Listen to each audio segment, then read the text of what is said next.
No, March 10th, 1983. This is Joe Todd, interview with Jacques Hans Galrein. Mr. Galrein, when were you born? 1888, the 29th of June. And where were you born? Magdeburg, Germany. Who was your father? Max Galrein.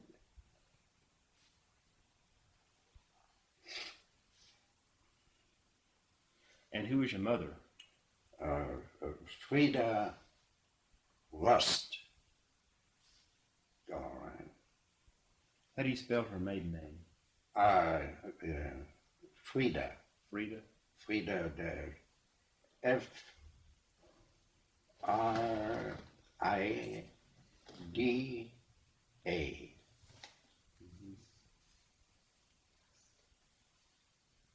And how do you spell the maiden name? Rust. R? R-U-S-T. Okay. What kind of work did your father do? My father, he was a superintendent of the gas and waterworks in Magdeburg. He worked for the magistrate. How long did you live in Germany? I lived in Germany 18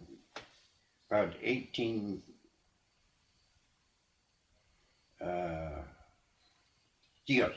Mm-hmm.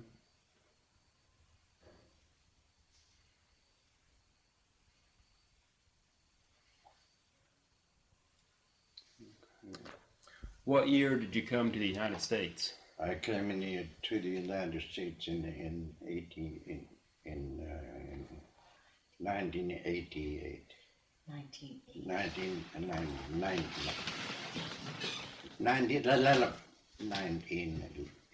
11? Okay. No, wait a minute. Well, you go ahead and talk. All right.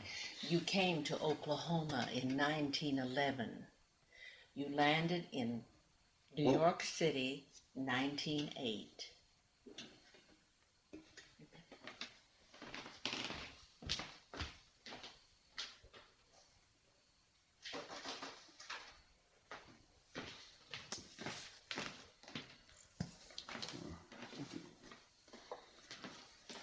What made you decide to come to the U.S.?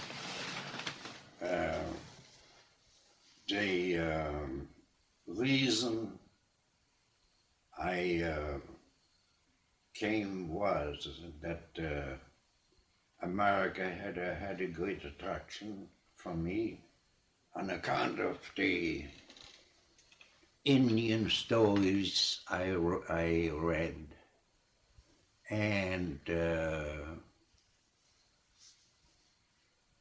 I wanted to get away from the every sixth and seventh, but everyone in Germany did. He was born, he lived there, he married, got kids, and that was it. And I wanted to see the mountain from the other side. It was what we call a wanderlust.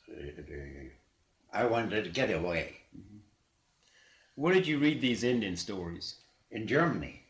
What, in magazines? In magazines and books. I had more books. They know more about Indians than they know here.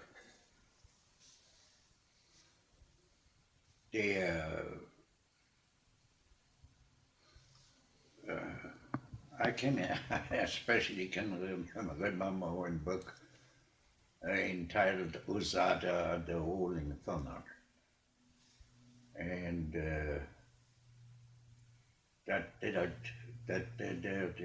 with Kansas in Arkansas.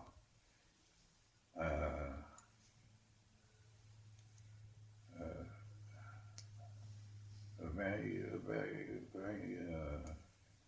interesting story, with the early. Did you ever meet the Kaiser? Yeah, did I meet him personally? No, no. How big was your hometown? 75,000, about.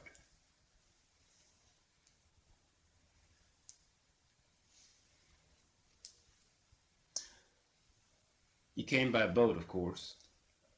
I came, yeah, That's I came by the old Dominion line.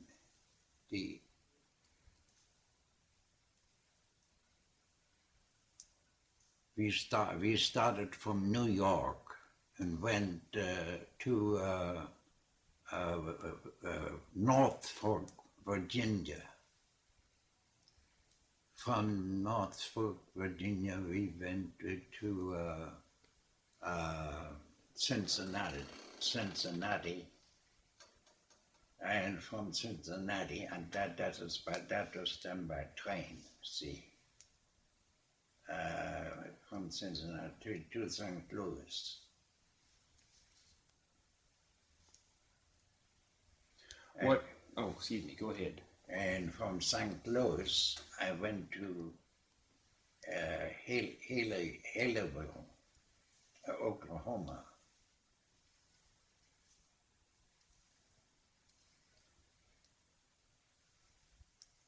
That is how I got here, and the route.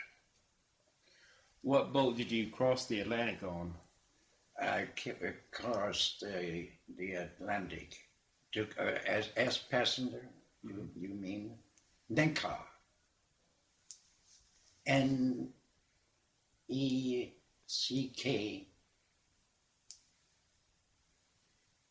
No, E-R, I think. E-R.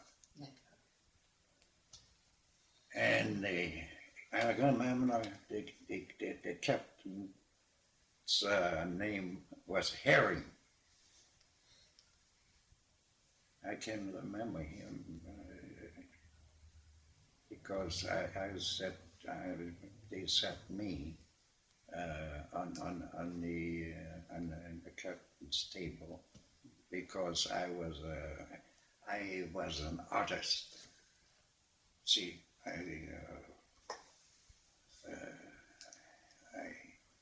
What kind of ship was it?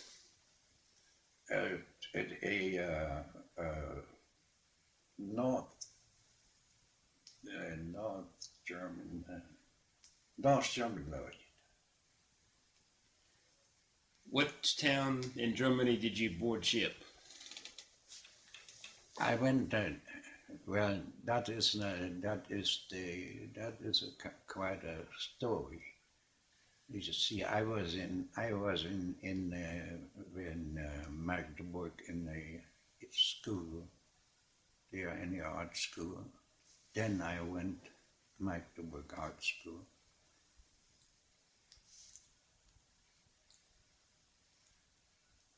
And then I went to Munich to finish a little bit more. And then I heard that Uncle Leopold, who was a very sort of kind of on the order of a black sheep that couldn't stay anywhere. When I heard he was in Bremerhaven, I quit school and went to Bremerhaven, see Uncle Leopold, who just had come in on a fishing steamer where he worked and into Bremerhaven, and he had a kind of an attraction because he had seen so many countries, and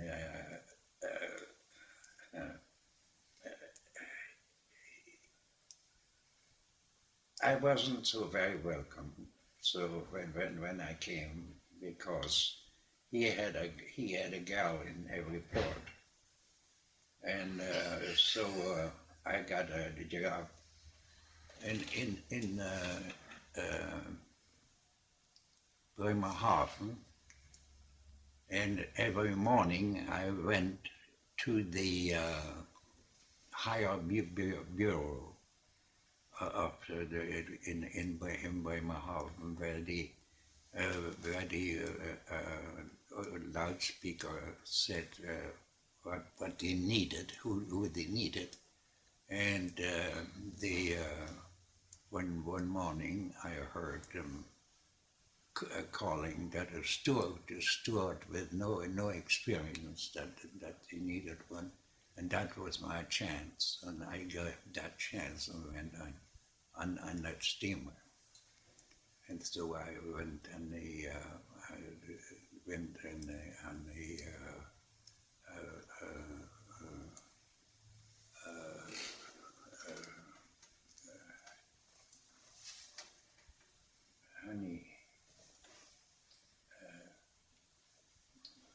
Prince Albert.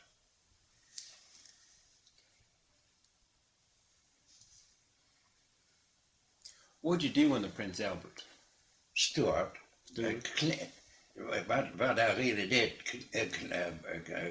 cleaned up rooms, and made bath water ready for the passenger, and well, just a general flunky, you know. What year was that? How's that? What year was that?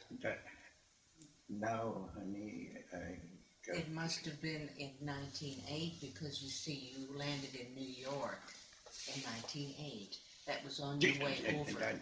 No, that was then it was 1908.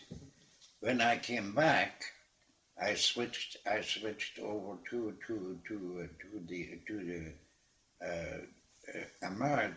the American ship from the American line, and that was a ship that went to America. But first we went to Genoa, Italy, and then from there I came to America. And when we reached Hoboken, New Jersey, I took my little belongings, what I had in my satchel, and told them that I was going on land and had my laundry done, and just walked off the ship and entered the United States illegally. But at that time, nobody knew. Nobody asked questions. Nobody. I was there, and then I got a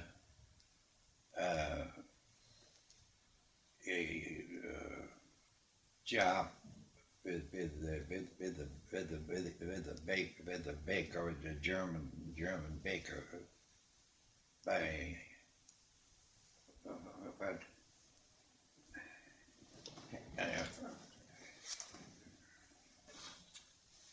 Mr. Schumann. Schumann, Mr. Schumann. Was that in Hoboken? That was in Hoboken, New Jersey. There's the thing really what tells the story in a very short.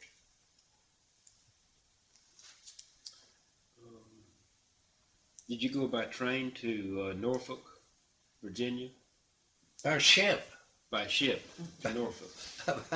by ship, and so in such a roundabout way, and I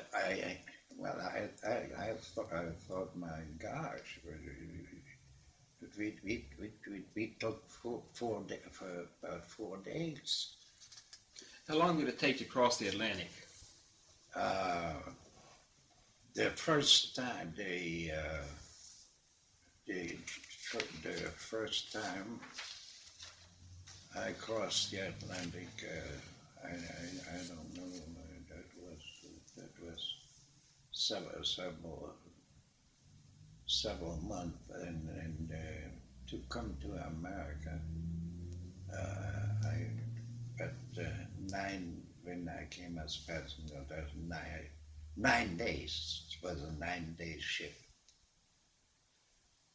They had the 5 days ships at that time, but that was a 9-day. That was a 9-day journey. And you say you sat at the captain's table? Yeah, I sat at the captain's table. Yeah. Because you were an artist. Because I was an artist, and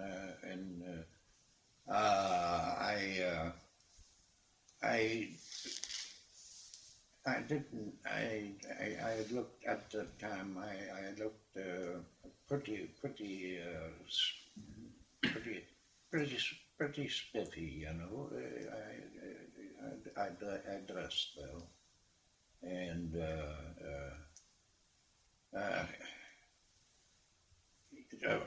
a person, you know, has a certain.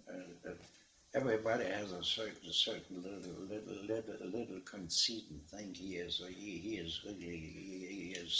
something. And when I came here and landed, and I got a job from 10 o'clock at night until 7 o'clock in the morning in a bakery. That was quite a letdown. And after that, the driver quit who delivered the bread and rolls in the morning. You know, I started out at 2 o'clock in the morning and delivered to different people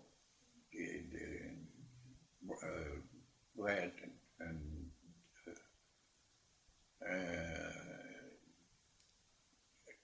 well, coffee, cake, and so on. You know, you know what to eat in the morning. And the trouble I had was two fox terriers. They came. They always went along with me, and they killed every cat. And they killed every cat there, and there were always some kind of commotion, and so I told Mr. Schumann that, and he says, well, don't pay any attention to it. Don't pay any attention to it, because at that time in the morning nobody is awake anyhow. So, but it was always quite a, you know, when a couple of dogs chasing a cat, why you got quite a little disturbance, and it kind of worried me, but I got hold. And go ahead. When I came back at 3 o'clock in the afternoon, and I had the horses, taken case of the horses. I painted, and I painted a picture where I took the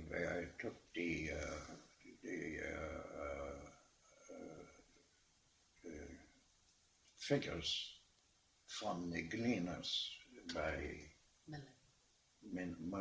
yeah, and made it in a wood scene, and I called that picture the mushroom gatherers. And in the meantime, I went on. Of course, I met some people, and so I met Mr. He had an art store down there, Mr. Fisher. No,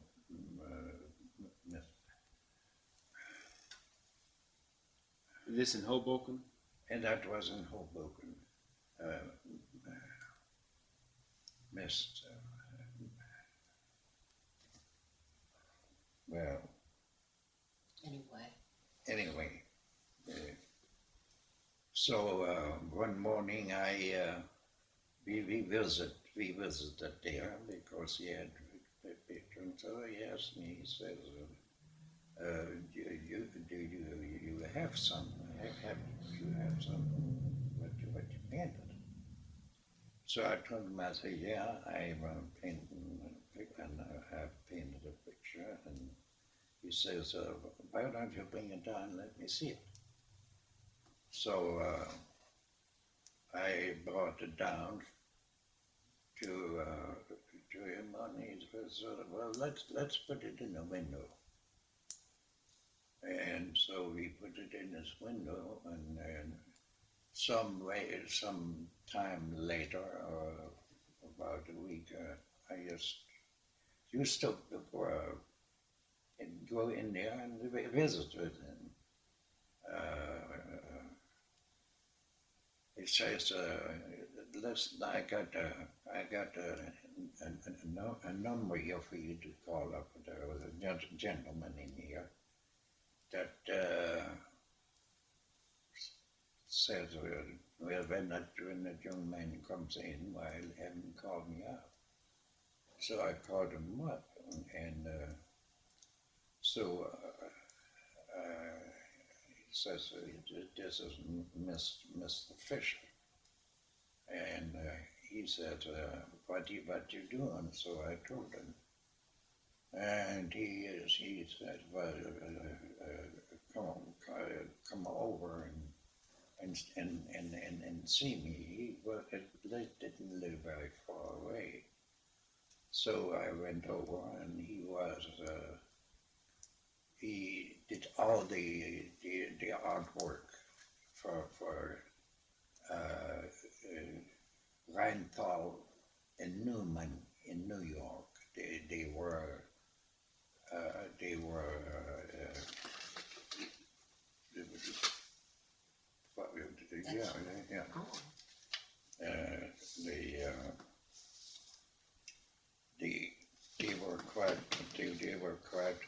quite known,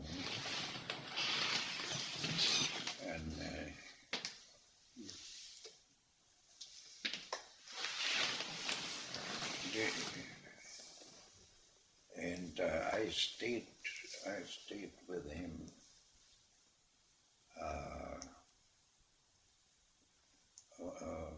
a while, and one day I got a cabin that my mother was so sick they thought they would die. She was dying, and for me to come. That was on my birthday. That happened to be on my birthday on the 29th of June. What year?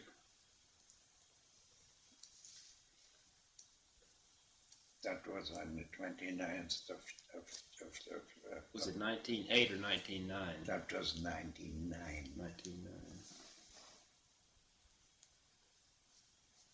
And I came, and that brought me back. And when I sat and I got captain sailor as passenger, you see. So I entered the United States this time, just in the right way. Were you a citizen at that time? How's that? Were you a citizen of the U.S. at that time? No. No. No.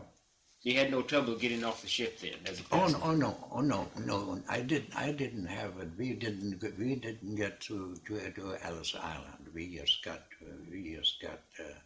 landed and I got on line. They came on board, of course. They came on board and kind of asked the passenger, talked to the passenger, and how much the main thing was that you had to have $50 in cash. Why I don't know, but I got it for $50. I got in the United States. So and then I did not, some way or another, I had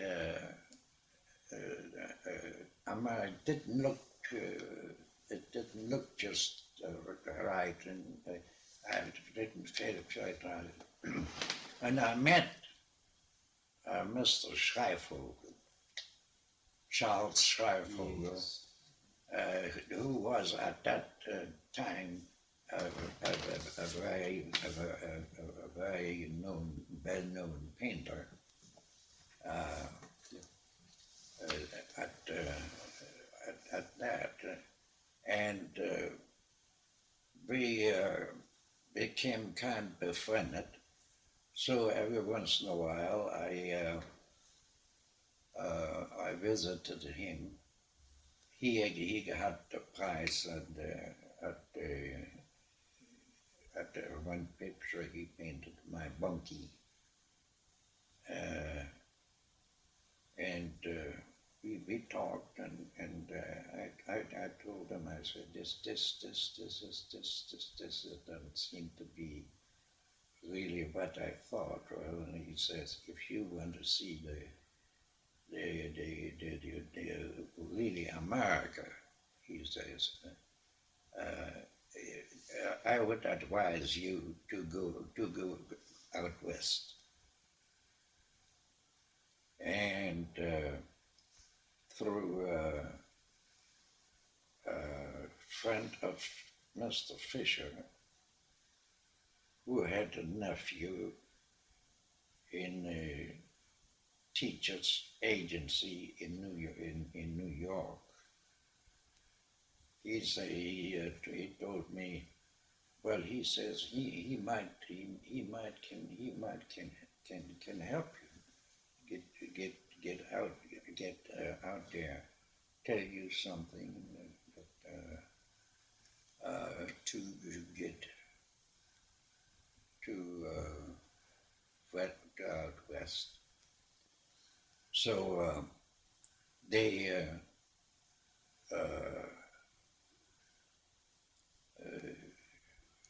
recommended me to go to Rossett, Oklahoma, because they knew somebody that was aiding the immigrants. There's a little write-up from Mr. from Mr. Little write-up why I left there. Oh, well, I can give him some literature later. I mean, I can give him a lot of that, you know. Well, and that will give him some more to go on. I landed in Rossett, and what I met was an old lady that came to the screen door.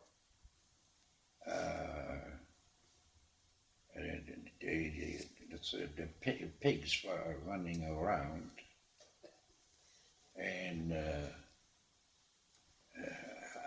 I just thought, no,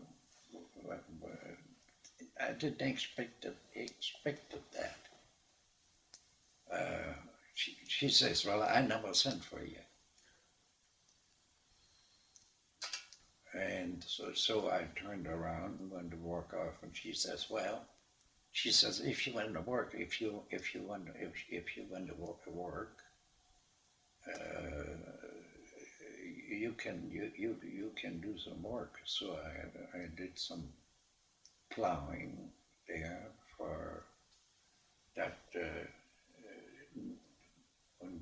until for 3 months, and she didn't pay me. Did you have a walking plow? Walking plow, yeah, walking plow. I tell you, 2 months. And I plowed 2 acres a day, and so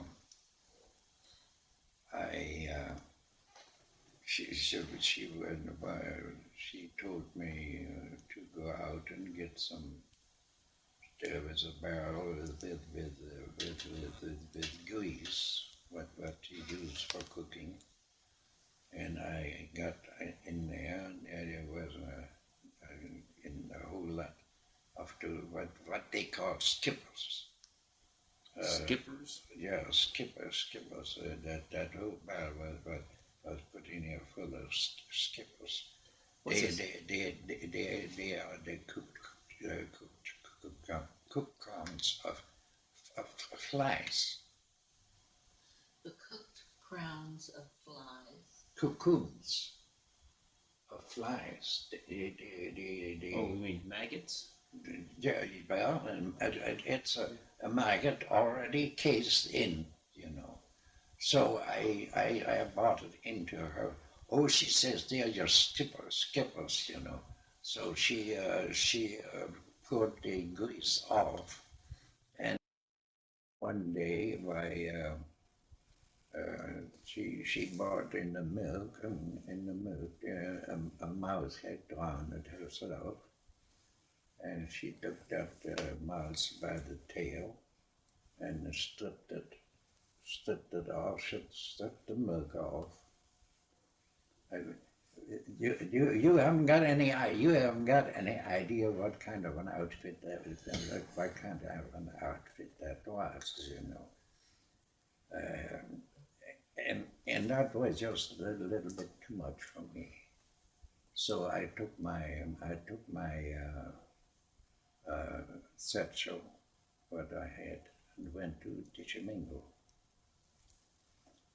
And so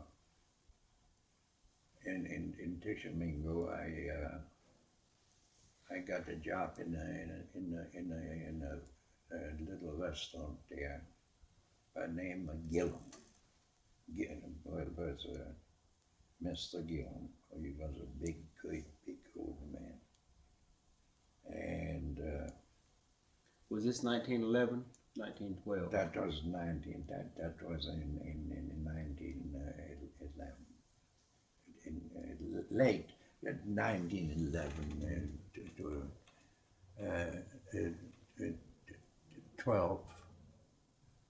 I bought it there, and I did not know just exactly the date when I got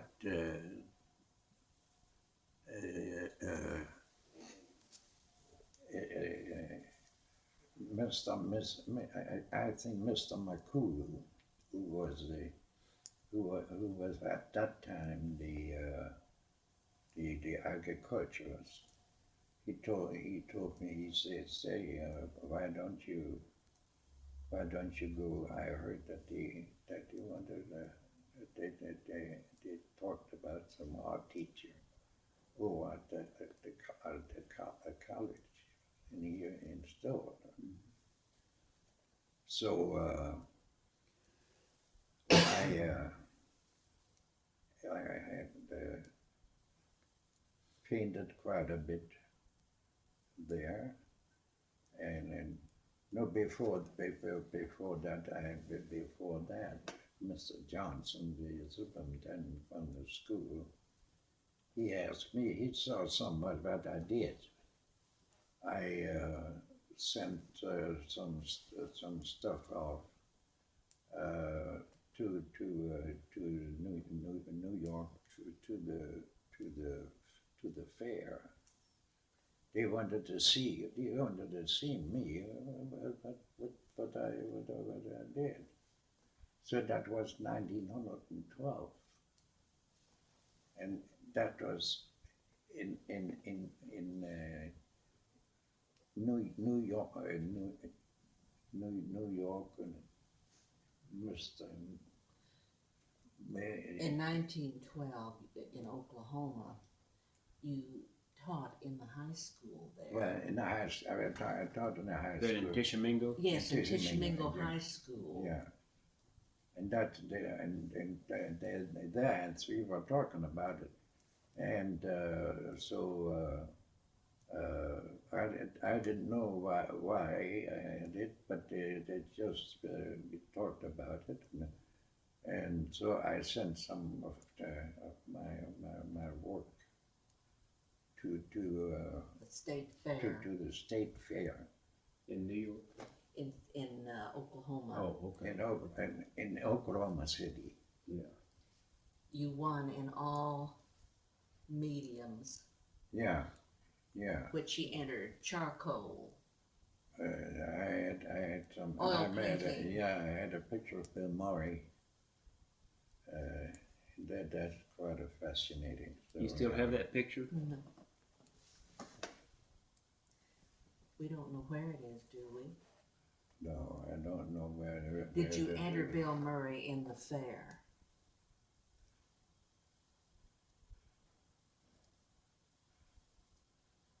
He was very close friend Mm-hmm. of Alfalfa Bill Murray's. Well, yeah, we became. You know, in those years, a lot of things happened. So, well, anyhow, I got the first prize in 1912, 12. Mm-hmm. That was, and that I suppose that satisfied them, and so my crew he told me that why don't I look around, and because he heard that they wanted an art teacher in Stillwater. I'd like to ask a question. Is 1912 the first Oklahoma State Fair that they had? Was that the first one? I don't know. Well, anyhow, I got a job here, and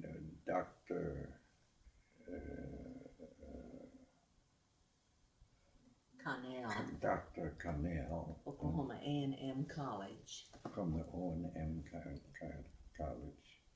in 19...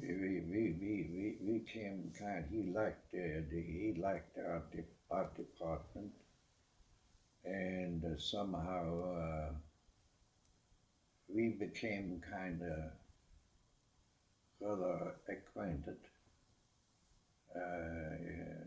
in a way where we what is an acquaintance and a friend? What he befriended me. Mm-hmm. I liked him, and he liked me. What was his position at A&M? President. He President. was president. He was the president. 1913. That was 1913. What kind of man was he like?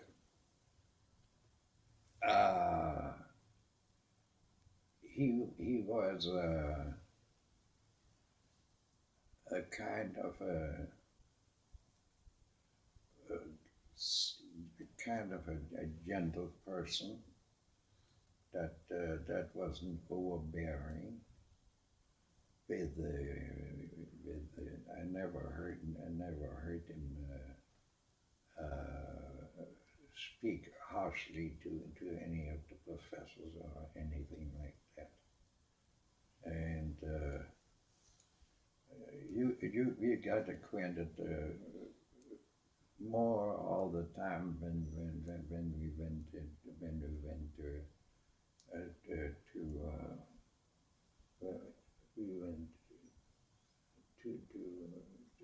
but President's reception.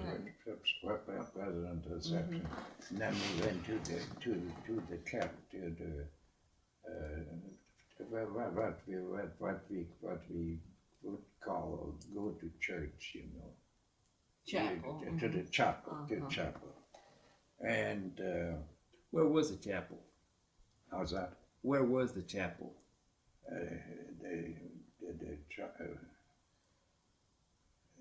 Now, just exactly where the chapel was,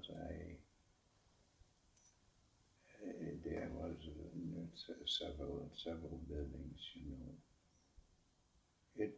Anyhow, I think it was close to Moral Hall. Moral Hall, what later burned down, later burned down. And some way these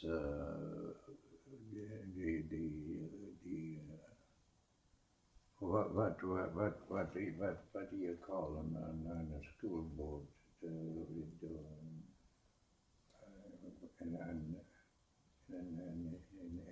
university. Anyhow, they wanted him out. They wanted him out. Especially, I can Through some political question. That was so political at that time that was pitiful.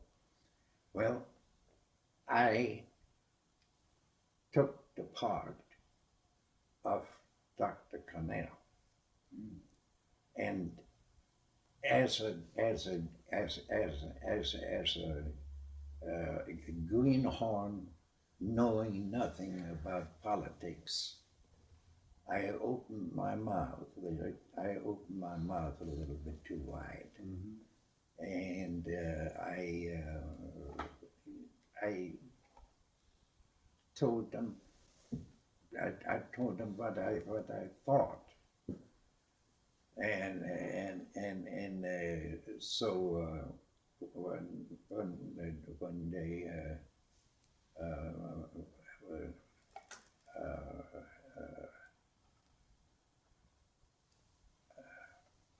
You were advised not to say anything by one of your colleagues. Well, I want to get the name. I want to get the name. Bauer. Professor Bauer. He told me that I should refrain from making myself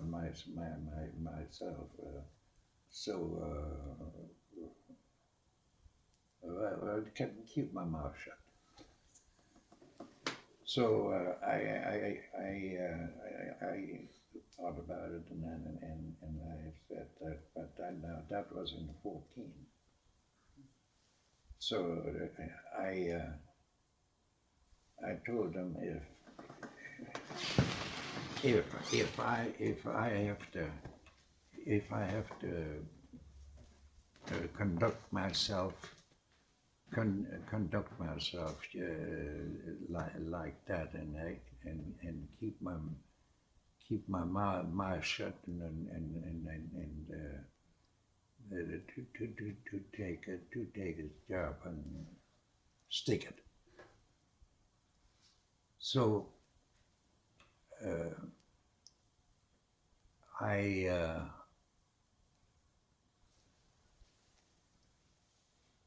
Now, what made me go to art more, I don't know. But when I came back, I missed Dr. Cannell was on the train, and we talked, and he says, I don't think I can stay, and so on, and it came that way that he quit and I quit. Were you the acting president of A&M at the time? How's that? Were you acting as president of A&M? No. I was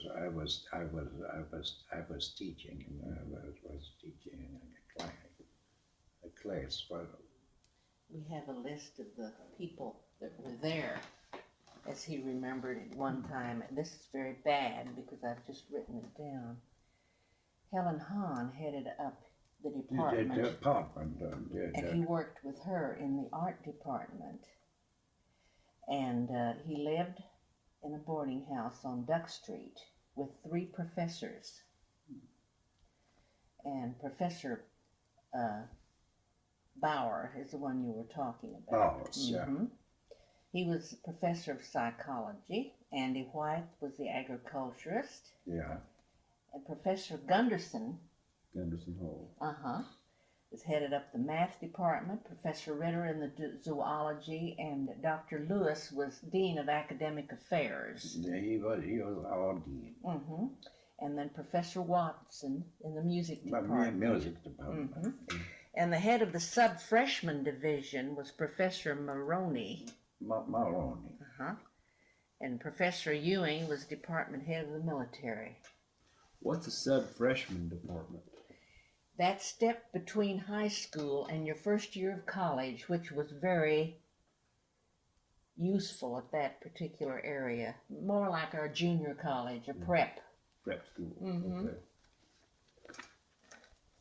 Well, I didn't know that you get. I wrote this down so we'd have it. I'm going to write it down a little more legibly than that so we have a record of it. And well, I quit, and I had about 200 $200 at that time. So I went to Sao Paulo and bought a photographic studio, and the photographic studio,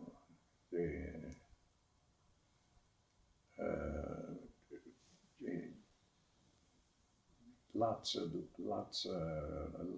of ladies visited, and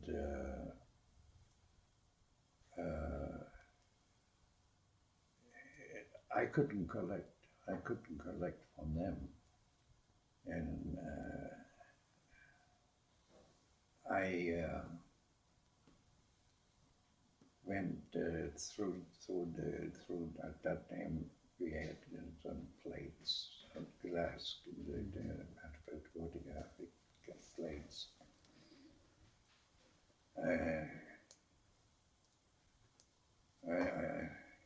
I shouldn't. I think I shouldn't mention the name, but a fellow by the name of Grimes had the studio, and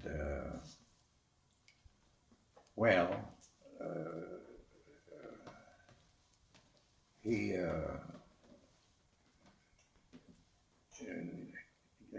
got to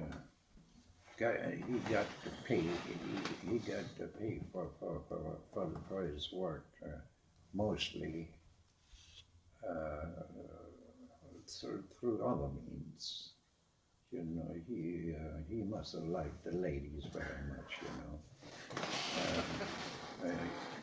You know what I you Yes, know yes. you know what I mean. I just I'll call it the barter system.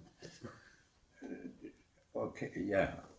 Well, the funniest part was one experience. A woman called me up over the phone. If I could come over and take pictures, and I told her, I said yes, I could. She says, bring plenty plates with you. So that was off of Dewey Street, there in Sokoka. And I got in. Well, let's just let's just be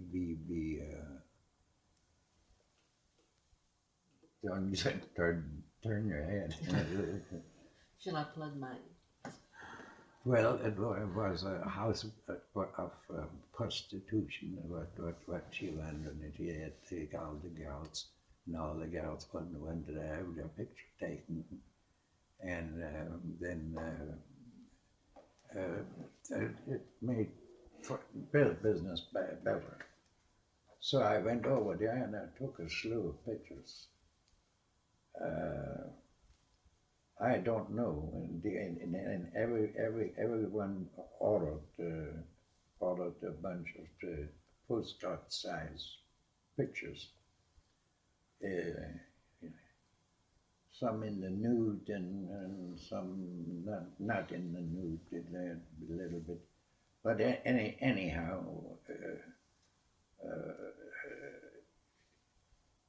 but the funny part was that every one of those girls paid just like a slot machine. The whole, every one in them. And of course, I couldn't make it. Couldn't make it there. So I went. I think I went to Tulsa. And I started in Tulsa. I got acquainted with Mr. Kilmer there in a decorating company, who was very nice. And I got in the decorating business,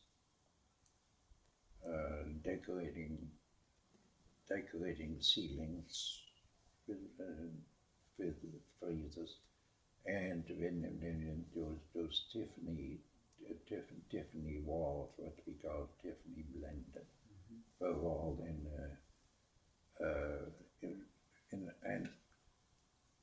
and I met a friend. I met a man who built those houses on Maple Ridge. That was at that time where all the rich oil people were building houses, and he built among others, he built a house beautiful there, and I got quite a bit of work through him, and I went ahead and I built up a pretty good business. I had decorated several theaters, and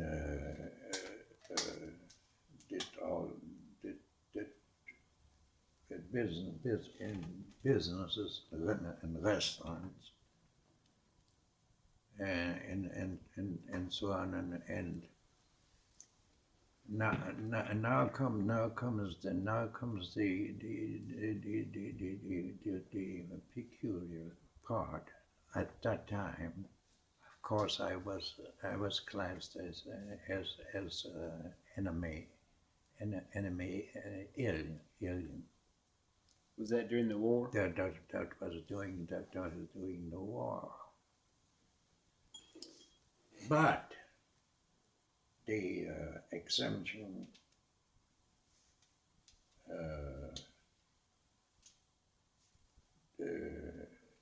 department put me in 1A for some. I don't know how it come, and I begin to see. It wasn't all roses. The thing. The thing was a kind of a sloppy affair in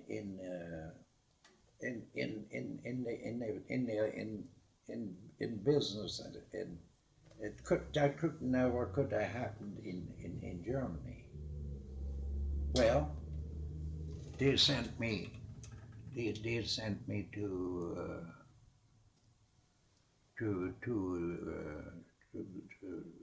St. Louis to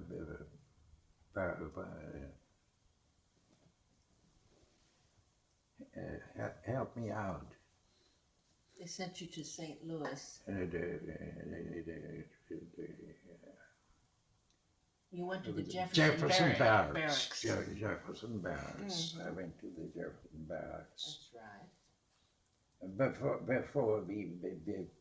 Before we got there, we stopped. The train stopped. There was at Springfield, Missouri. And Springfield, Missouri, at that time was an open town. That was open. And on the train, there was the son of the refinery in West Tulsa.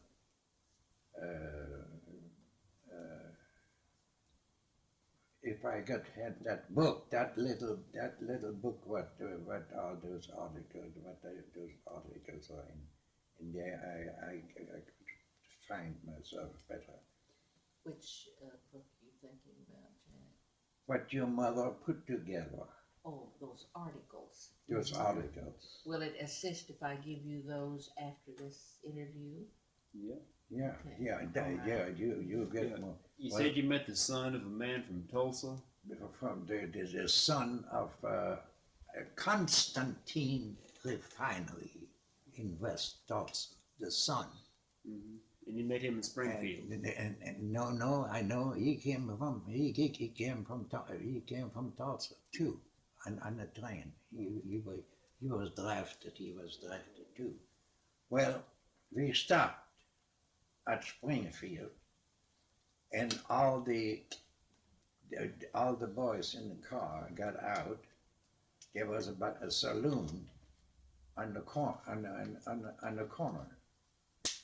and they got in that saloon and they stripped that saloon of every bottle of liquor they could find, and that German, he was running around. My God,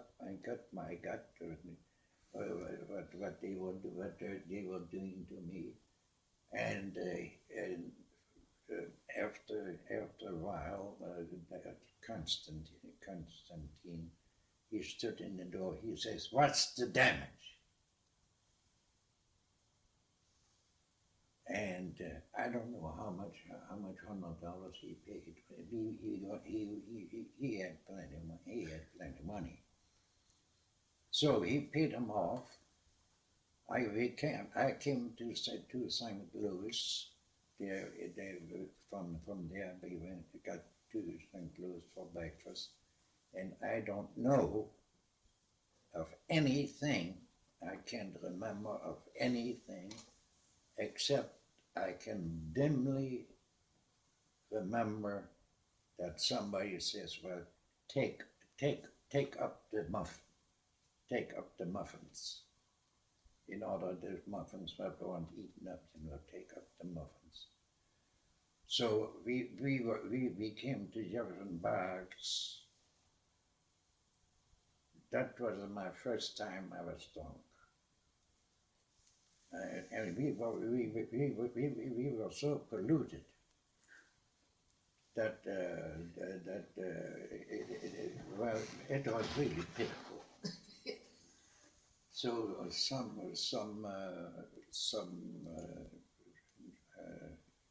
guy there in uniform, I don't know if he was anyhow. He says, "Now you guys come go with me." So we went with him, and he took us to the drill ground, and we had to go on our hands and knees and picked up all the cigarette butts, match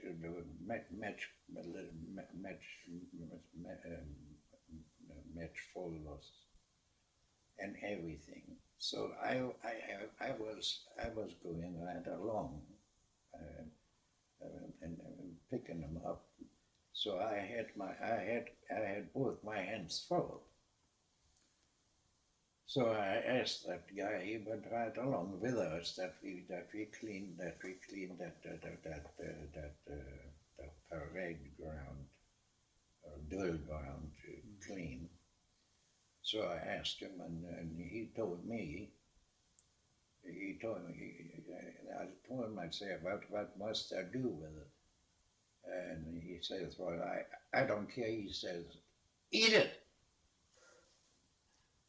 So I thought that over a little bit, and I begin to just pick them up and throw them back behind me, and well,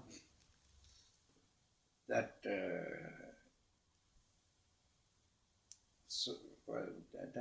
was how we got there, and after we got examined, we got the uniforms, and every evening,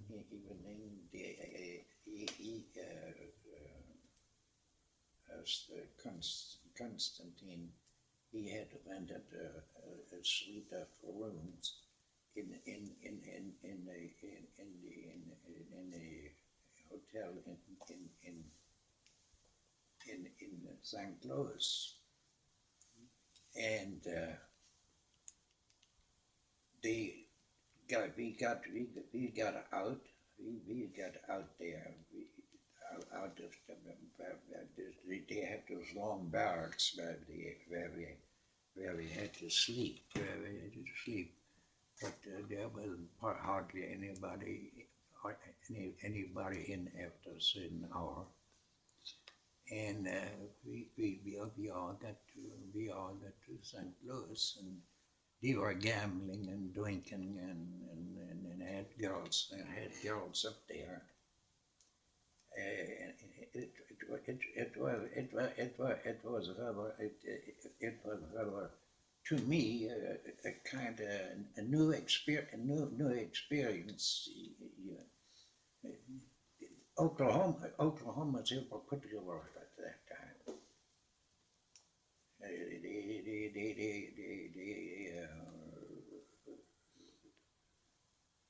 Just by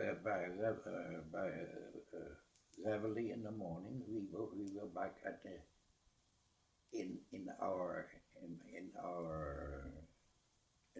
called barracks. And I came in one morning, wanted to find my barrack, my bed, my bed what we had. And I couldn't find, there was another guy sleeping in there. And one night I was sleeping and another guy, he time one day, an ordinance came up to me and said they want to see you. They want to see you. That was about I was about a month there, and they wanted to see me at headquarters. And I went to headquarters, and one of those fellows in there, one of the officers or whatever he was, I can't remember. He looked me in the face and he says, "Tommy," he says, "how in the hell did you get in this man's army?" And it was just so funny to me. I said, "Well, they sent me here." He says, "Do you know that you're an alien enemy?" And something got into my mind, and he says, for guys like you, we got a firing squad. And thing got kind of serious. I began to get kind of serious. So the only reason it says guys like you, he says they are too intelligent, something like that. They are too intelligent to be in the army or something like that. And I thought, my God, what the heck? What the heck is this? And I got my first idea. Well, I can say it now. The sloppiness of the whole system. And I begin to think a little bit serious. And finally they paid me off after maybe they investigated me or something like that. They paid me off, and I went back to Tulsa. And were you discharged? But yeah, they just sent me. They sent me back. I got no discharge. I wasn't an American soldier. I was an alien enemy. That was in the American army. Yeah, got me put in. And I thought that was about the most sloppiest thing what I could think of. Well, now there I was in Tulsa, and I said, now what can I do? You know, sauerkraut was Liberty cabbage at that time, and German potatoes. They were American potatoes, and so I had a pretty tough time, and I had to do something. So I had the idea, And I said, well, you know what I'm going to do? I'm going to go down there and I'm going to volunteer to sell Liberty bonds. So I went down there and told them that I want to sell Liberty bonds, and I told them who I was and what happened. And there was quite a bit in the newspaper about it, that alien enemy is selling Liberty bonds. And but through all that, the first thing what I learned when I came to America was that we don't care who you are, where you come from, what you do, how much are you worth. And if you haven't got any money, you're a bum. And that kind of stuck in my mind. And from then on, I begin to work a little bit here. I did put in everything what you can think of to make a living. And while I was doing it, when I had a little money, I painted pictures and so on. And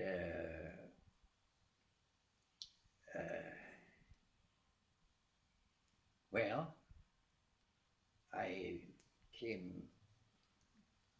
Then finally, I came to store. Didn't I? Yes. Yeah.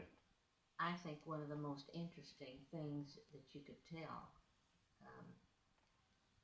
Mr. Todd about is about your unusual meeting with Alfalfa Bill Murray when he was senator, and what good friends you became, and how you became a member of the family practically in a very friendly way. And you know so many little things about the family. Well, now that I would write. I'm writing the Daily journal. Pretty near the daily journal all the time. Not every day, but when something really happens with a little bit out of it. Now, for instance, today I would write in that Mr. Todd had an interview with me, and we talked, and so that I'm going to put that in.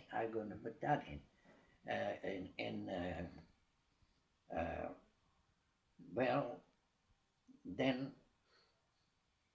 during the war, now I didn't. When I came in 13, I took out my declaration of intention to become American citizen, but it requires 3 years, and then you have to get your second. You have to have your second paper, and I muffed it. There I was there for the 3 years, and still wasn't. So I went back, and you can see in the record here. I came back to Stillwater and took out again my declaration of intention. And during the second war, I got my citizenship. When the date is on the date is on. During the Second War? Mm-hmm. Second World War. During the Second War, I got my citizenship, and I tell you, they had a stack of literature on me that must have been that thick. That must have been that thick. Now I don't know what how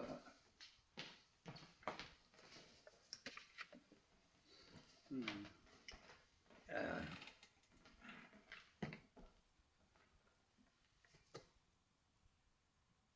1944.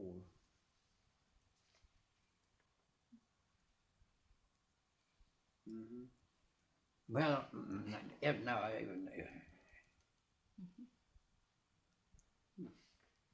I'm still adding a little bit every once in a while, adding to what I can think of, what I can think of the but I Mr. Todd, that I to be absolutely honest, I'm disappointed in this country. Mm-hmm. This country is beautiful. I have contributed to several of the environmental uh,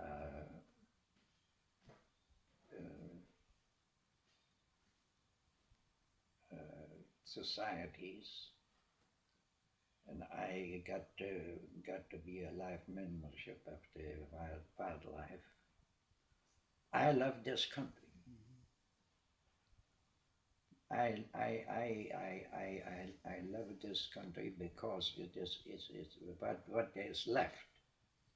It is beautiful, but we are getting this country off the map. The way I read the history. I read two histories. One written by Alice.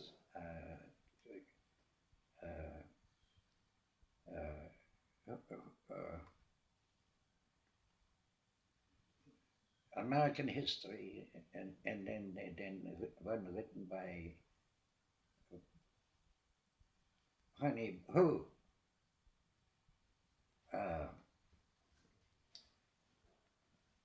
wrote the other history. Yes, and Saturday. I like. Where are we in the discussion? You talk about the other history. The other history book I haven't read, and that's just different. So and he's read. That is written by Alistair Alistair Cook. Alistair Cook. and I have a kind of a idea that in 50 years there'll be no United States anymore. And the pollution of the air and water, what we have now in Oklahoma,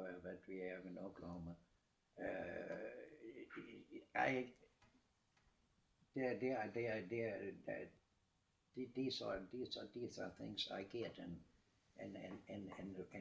read from different societies. They are those books, those pamphlets there. Mm-hmm.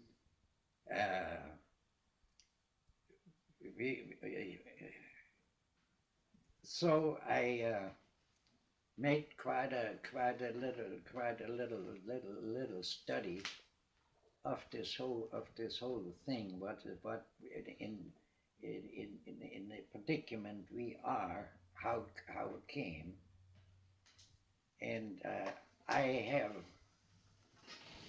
made my mind up to the fact that this democratic country with the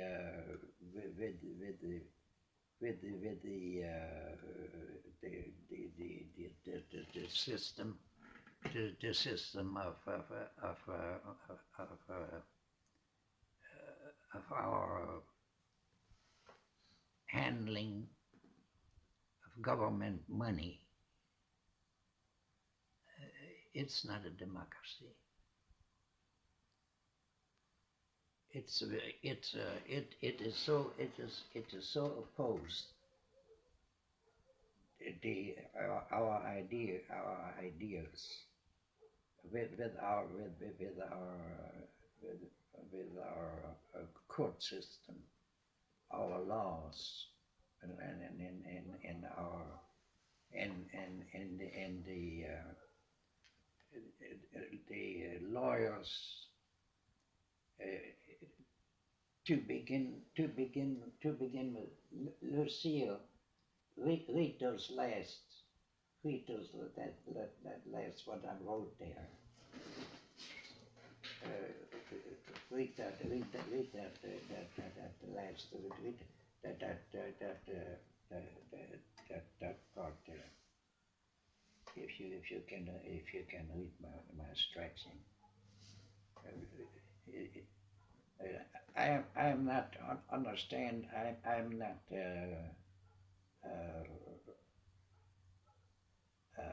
mad at anything.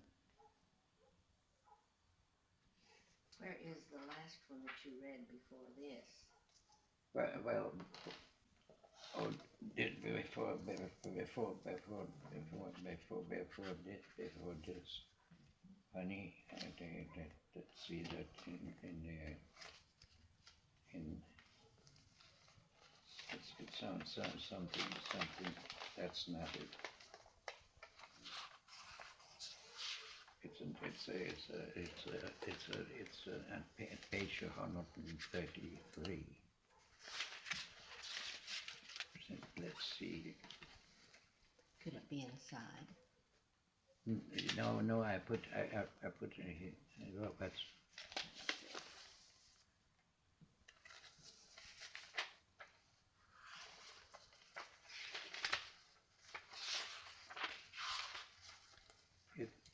No, wait a minute. I know where I put it.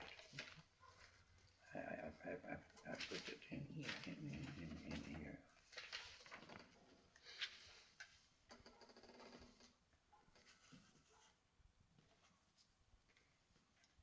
That and that goes together. This is just a general entry of his thoughts. Getting old is no fun. The urge to look into the past is regretful and sad thing when you think of the things you did not do when you were young. I wanted to see more of the world and its wonders. Practicing patience is one of the hardest things to do. Painting has become more complicated. I am here in the capacity of critiquing, which isn't as much fun as demonstrating and teaching. Lucille is almost doing all of the teaching, and the classes have more talent than ever. I really have nothing to complain about and feel discontented sometimes.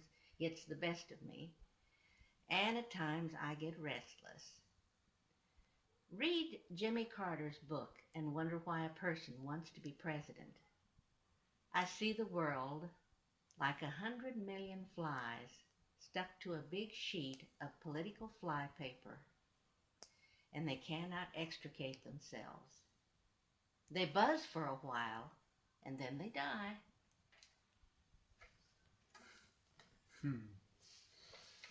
February 15th, 1983. Yeah. So It's mixed, with his thoughts and all. I am a little disappointed. And But you love this country, don't you? Well, that is just that honey, that was it. What I contributed, it contributed the money do those different societies. And that's why you glorified it through your painting. And why I wanted to paint that what was still here. What style of painting do you call this? Galrein. Naturalistic. Naturalistic painting, yeah. It is not entirely realistic in painting technique, but yet it looks very natural and realistic in appearance. And I painted like I felt. And this is a style he developed entirely on his own. It was not given to him at any of his schools. Mm-hmm. It's something he created through study. I think there was never a more nicer but tree painted than I painted. This is right. Mm-hmm. This has been recognized. That's the photo.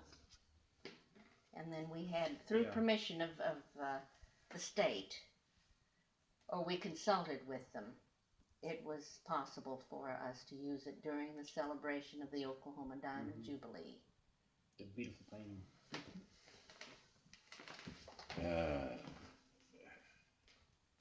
Now,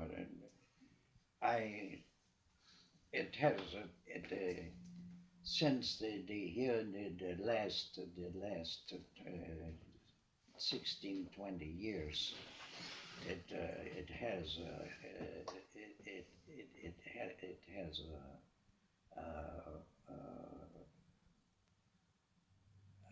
treated me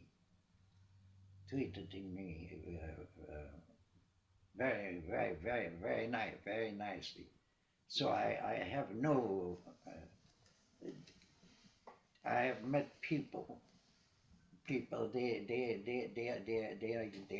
are just wonderful. I have a lot of friends. Mm-hmm. They are scientists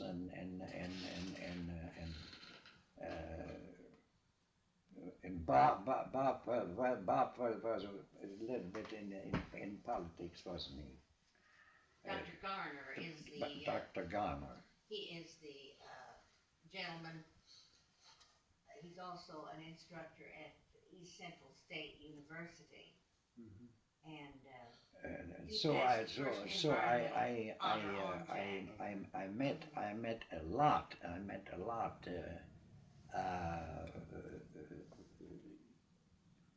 really wonderful people, and but I am afraid that there are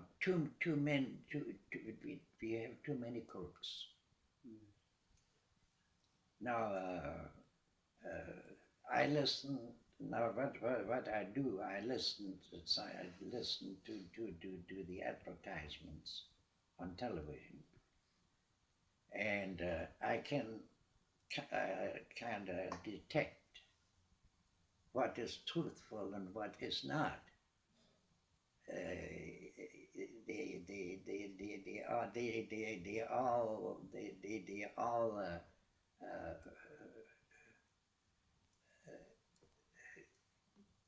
want to sell something what isn't so, what isn't so, and you come to the sad realization that who do you really can trust?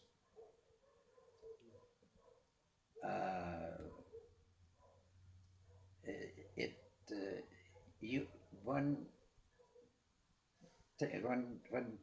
time the press says it gets better,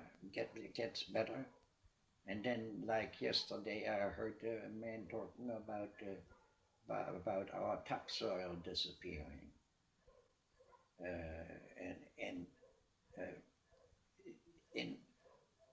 and I have that idea that in 50 years in 50, I got the idea in 50 years there isn't any more.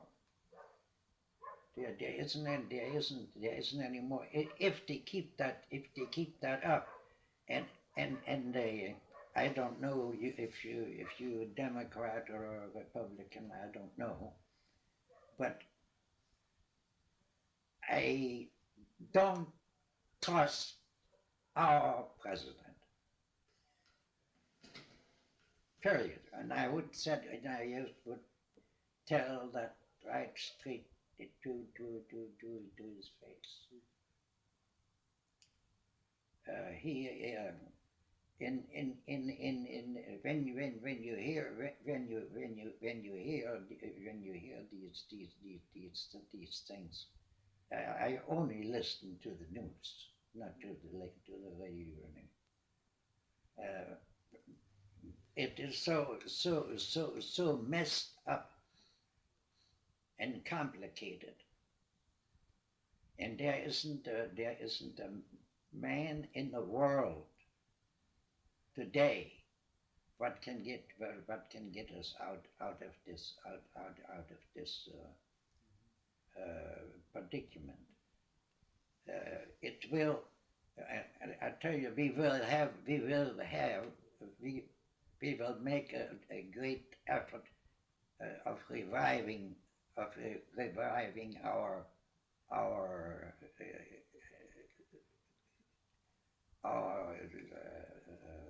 economy, but that's going to be just going to be a flash, a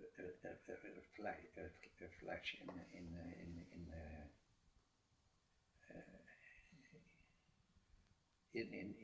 in our history. People, well, maybe I hope that they are waking up. That they are waking up and look and look in the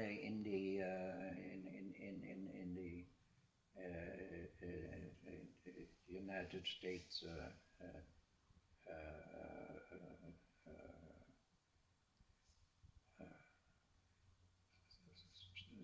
say. Sometimes my mind. Does it have anything to do with Congress? You're hoping that Congress will... The Constitution. The Constitution. of the United States.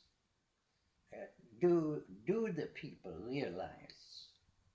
Do the people realize that the people of the United States are the government, or not?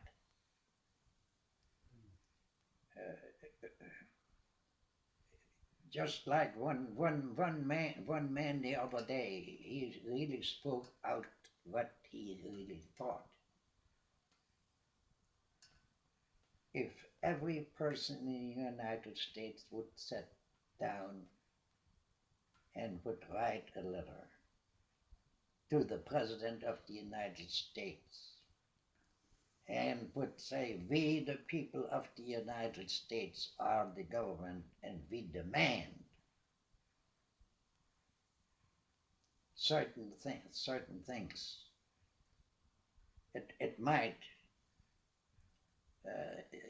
but there are so many squabbles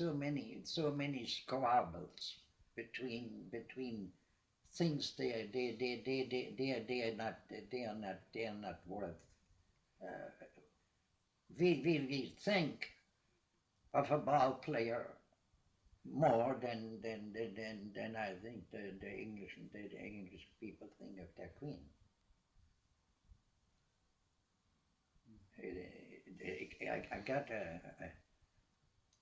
I got a peculiar feeling that we don't get up. We get a little bit. You hear it all the time. It gets a little bit worse and gets a little bit worse and gets a little bit worse, and that thing is kind of discouraging. It makes a person think. Of course, I shouldn't sit here and squawk about anything. It has treated me pretty good personally, with my painting, and I have acquired a nice collection of art objects, and so it isn't that. But if I adopted this country as my country, I have to be concerned about it and its future. And so many people seem to live today and don't give a darn what happens tomorrow. It is a peculiar situation, but I can't find an answer now. And for instance, the way I think, and where Spinoza says that God's nature is the same. I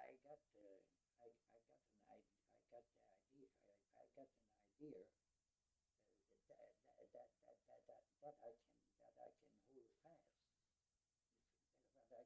fast to.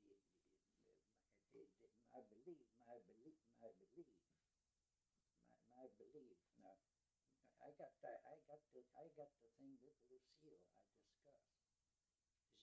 She says that nature is cruel. Nature is cruel. The lion eats the lamb, and every little thing. And Darwin told us that everything is just food. Everything is just food. When the bigger thing eats the little thing, and then the bigger thing eats that again, and so it goes and goes. And man is the top of creation, supposed to be. And my father at that time, he was quite a thinker. He made a remark sometimes. He says, well, if man is the crown of creation, it's a poor and very sticky thing. I don't know. I don't know. I don't know. Why do we have a Baptist, and why do we have Methodist, and why do we have Holy Horlos, and why do we have this thing what is going on between the East, the Christian and Mohammedans, and it sets the person to think, what the heck is it all about?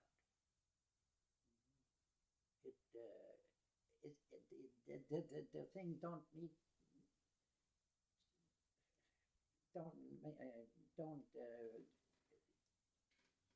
any sense. A friend who is a devout churchgoer, you might say. He come to me. He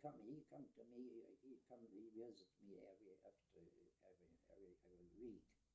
Well, he comes to me. He says, did you ever read that chapter in the Bible? And this so and so. I told him. I say no.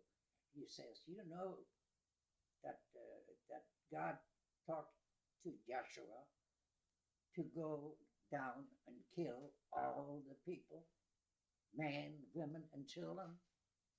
He says, now tell me, what kind of a God. Now he is religious in his way, in his way. Now, what kind of a God is that? Does he when two in the car in an accident and one get killed and the other lives? Did he protect that one person and let the other person die? There are a thousand questions in my mind, which I like to find an answer to, but I can't. And I wonder if anybody can. I have talked to preachers. One preacher told me I go to hell because I'm a nature worshiper. Another preacher has told me, well, you asked me a question there that nobody knows. I say, tell me, what is that? What is God? I say, what is God? What your concept? Well, he says, I tell you, he says, nobody knows. I don't know. Now,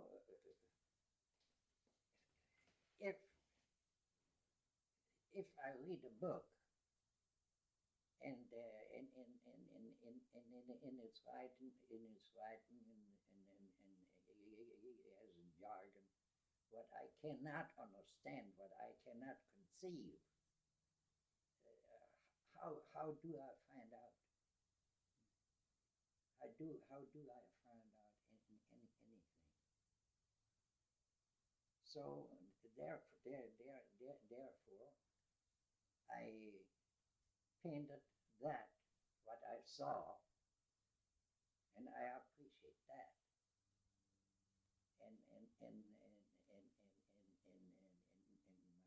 my belief is just simply,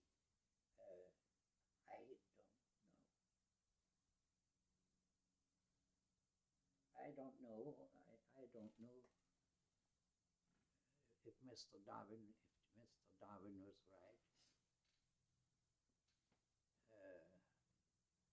I have thought about that. I wrote an article. What Lucille is really writing that somebody can really read it. And Dr. Melbourne, he want to read it. What is it all about? Is it all about all that you hear is dressing, hairdressing, lotion to make the hair pretty, and food, hamburgers, and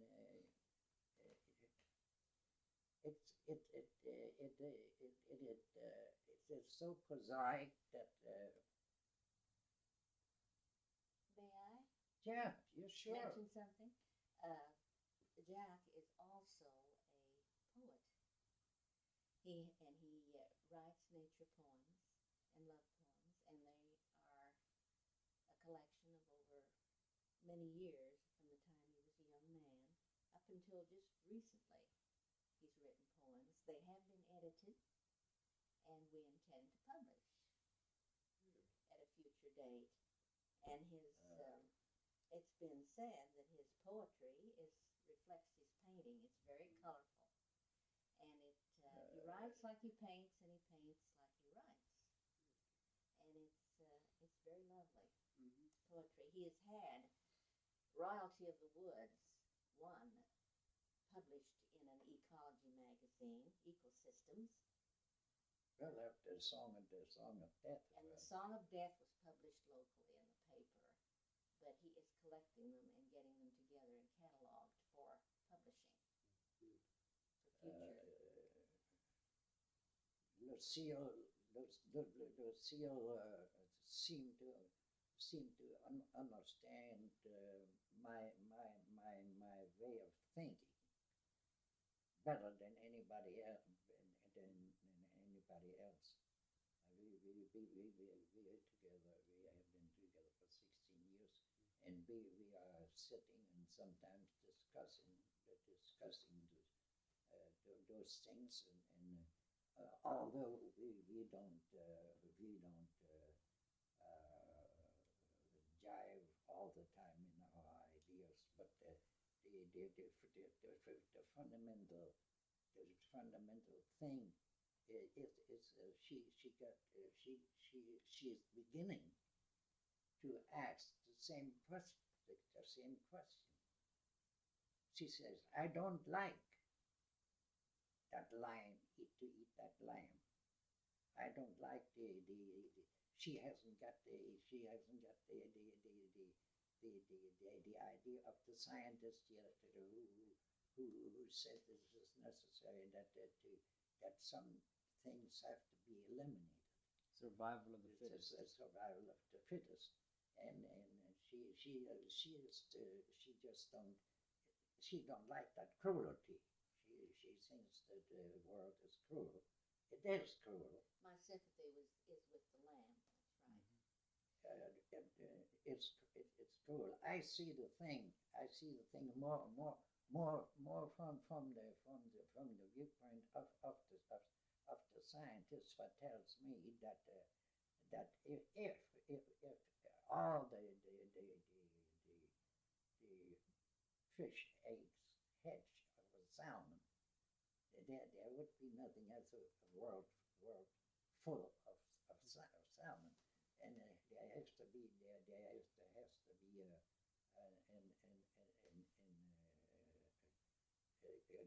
governing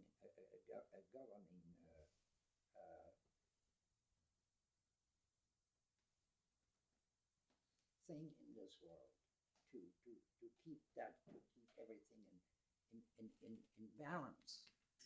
And now I can understand scientists more than I can understand a preacher. I'd like to ask a question. How did you develop this style of painting? By observation. By observation, how I see it, just like that they are way behind you.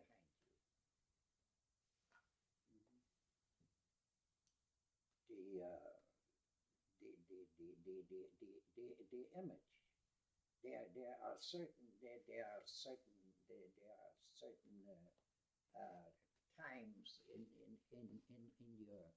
in time in your life where you see. For instance, you drive down the road and you see, and the sun comes through and illuminates certain trees in the foreground, and makes a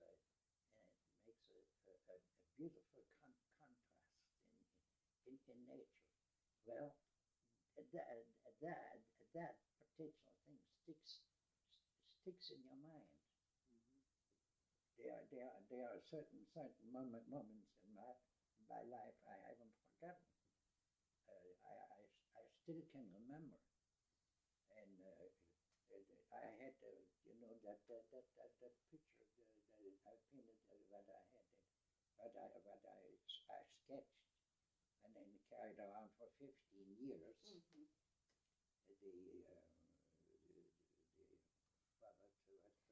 Impassive scrutiny. Impassive scrutiny.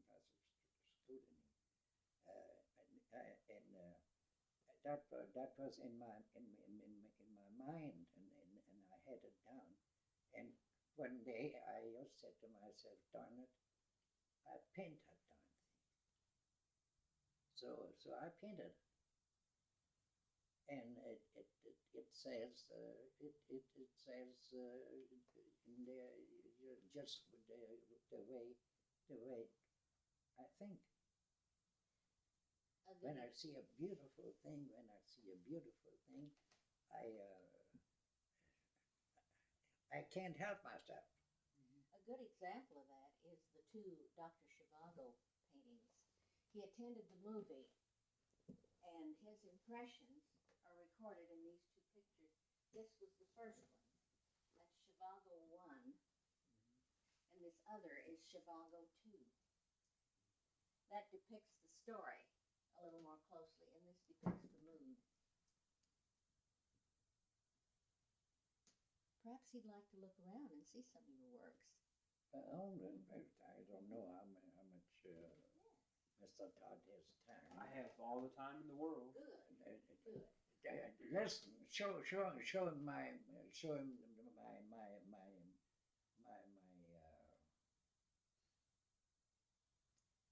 beautiful thing.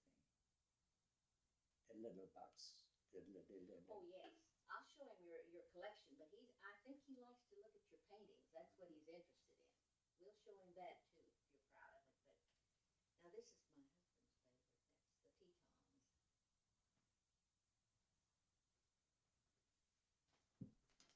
Now this is interesting because he painted it in 1917. It's still sort of reminiscent of his childhood days in Europe. You can tell by the roadway. And that was in very poor condition, and we had it restored, had it relined and restored. And, it looks European, it does. Now this is nice too. He doesn't do this often, but he was interested in capturing that Indian on the nickel, and this is a portrait. And this one is a warrior that he did. They're both, I think, outstanding. Well, it depends on the painting. In a collection like this, he's very much for posterity. There's some that he will not release for market, and some that he will. Now, it depends on what we have in the collection as to its value of how much he wants to value that, you know. But his small ones, now like he starts out over here on these small ones here. That's all the way at the present time from 500 to 7 and 8 and 9. And then he has some that go from 1,000 on up, you know. And some are just not even priced for market, you know. And not that, now that's hard to explain in a way. It isn't that it's always what would be considered the best painting that's released or is not released. It might be an example of what we want to retain. And that's one reason. Now this little one here, this little Oklahoma Fall, is a gem in the fact that it's only $400, and that is good for a golf ride. I mean, his status is now in this higher bracket, you know. And now here, the valuation of this I just sold the other day. Now this is 1,000 here. He has a nice collection of Western things too. But you'll find most of the time he wanted to record Oklahoma scenes, you know. Isn't that lovely? That's the trillium plant. I like the Aspens.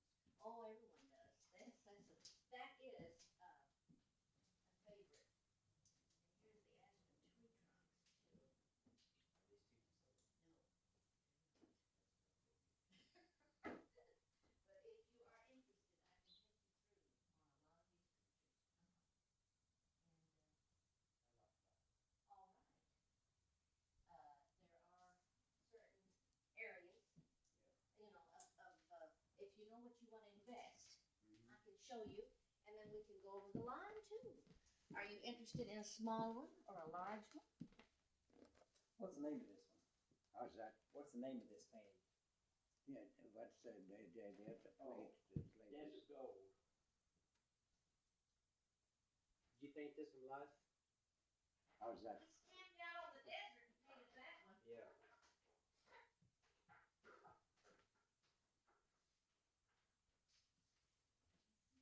Of course, you can see those. You can see those in any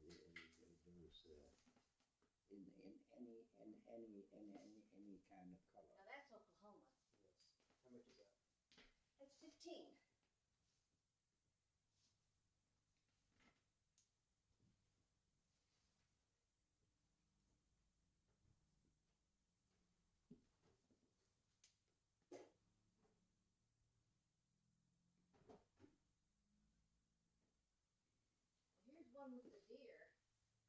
Greens. I think you're interested, we'll pull it. Uh-huh.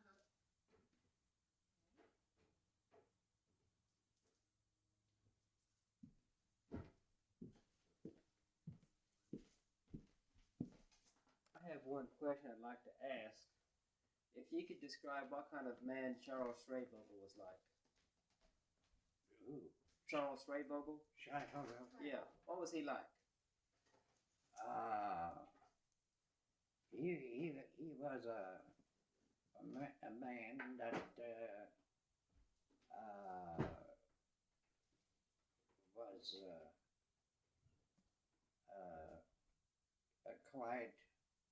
a quiet sort of a man who was very observing and well, he liked to sit. He liked to sit and talk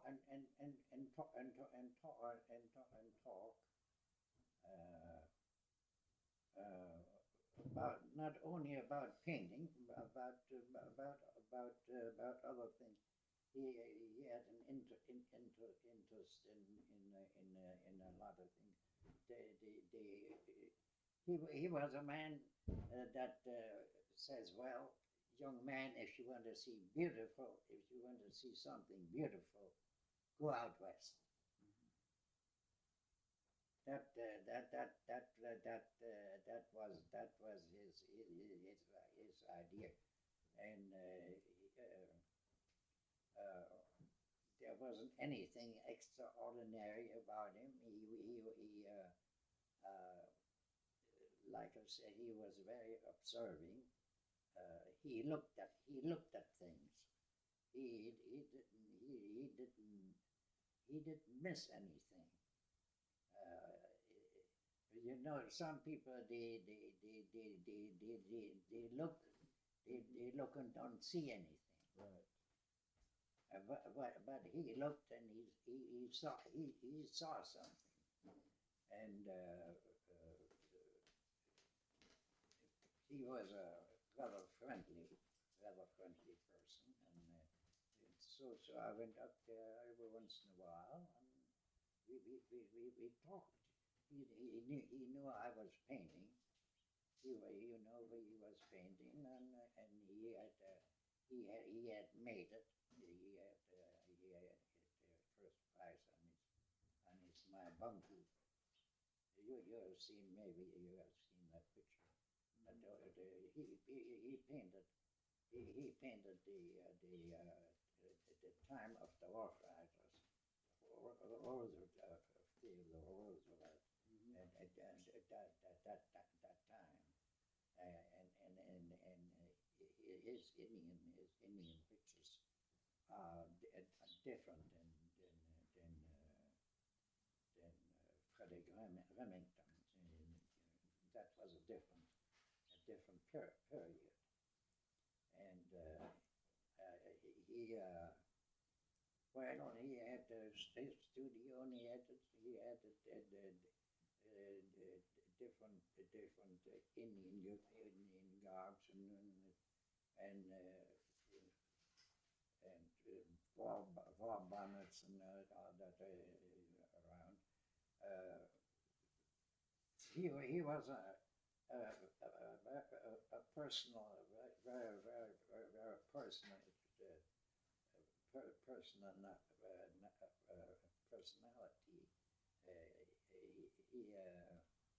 You could sit and talk with him. Just like in Oklahoma City, there was an art store by Mr. Bish. I used to visit him too. We used to sit and take a picture, and then discuss the picture.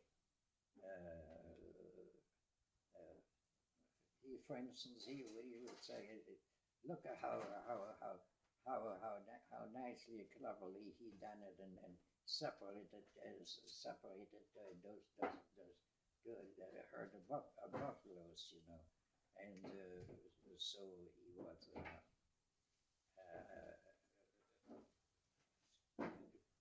They were people. You could talk to the old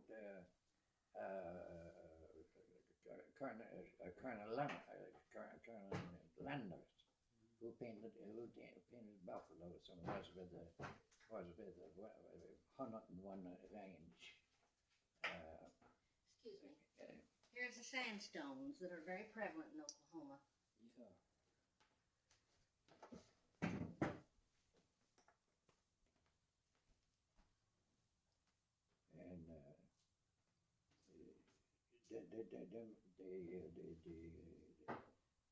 And the main thing in this painting, if you see something and it affects you and stays in your mind, that's different. You see, I didn't paint. I painted from my. This is the. He said this is a lot the way it was, you know, right after statehood with the, and the storm is coming up and they call it the Great Spirit Speaks. Mm-hmm.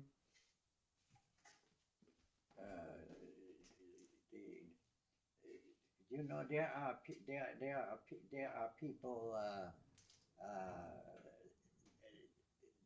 that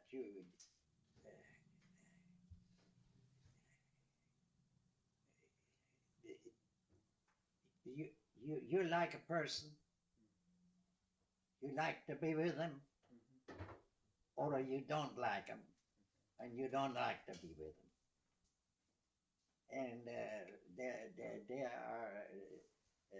there are people I just love to be with, and then there are people I didn't care for. There was something about them. Now that's the night scene, and the oranges and the blues.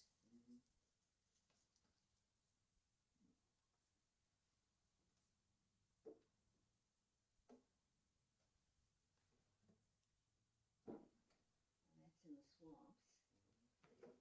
A friend of mine, he told me, he says, what do you want to stick around here for? He came from Alaska. He lived in Alaska, and he says, listen, with your way of painting and how you put it on canvas, he says you can paint that mountain.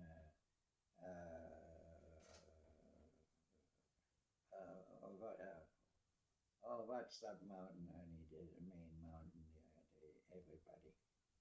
He says you all what you have to do is paint one picture after another. He says you sell them all. And I told him, I said, I am not interested in painting that way. I said, if I see that mountain one time in the right atmosphere, and day of time, or in a storm, or and get the impression of it, and I get, and then I get interested. Yeah. But to paint, Now just here's to your cottonwoods. paint. I like that. Isn't that beautiful? And it's $4.69. Okay. And did you want me to look up the mill or any of the others? No, not the mill. No. You want this one? Yeah. I'm giving you the price on this one. And how about this? says you want to exchange the picture, it doesn't make any difference to us. We exchange it, you know. And if somebody gets hard up and it says, I like to get the sign.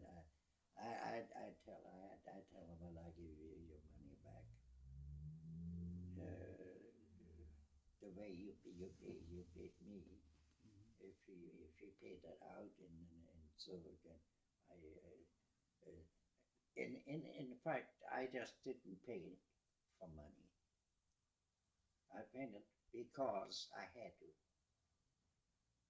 It was just as necessary for me to paint and to breathe and to eat and sleep. And there's look at those drawings there. Mm-hmm.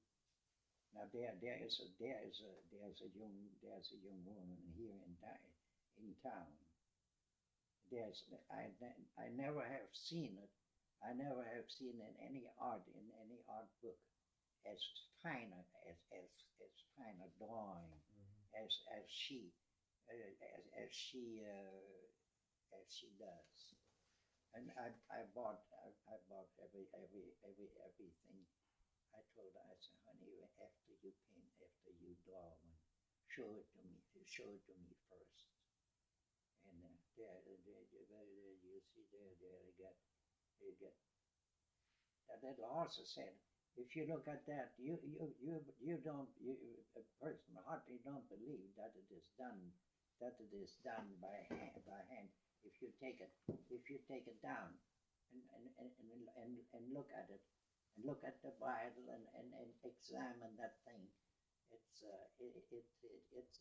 it's remarkable. It is.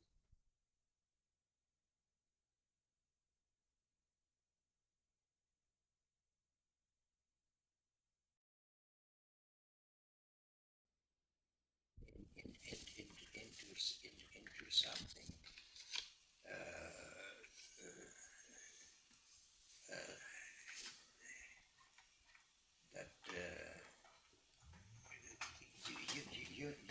that you know you got something. You know you got something good.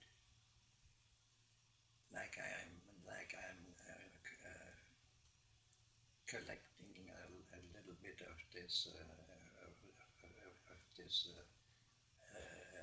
ivory carving. It's 29, and this is 18. They're both separately. I had the wrong number written down, and I couldn't find that. Yes. You can pay it out, But I'm really interested in really love. And it's in that yellow box. the yellow box, all right. He wants you to see his prize. His ivories are It will take a best look. all the horses.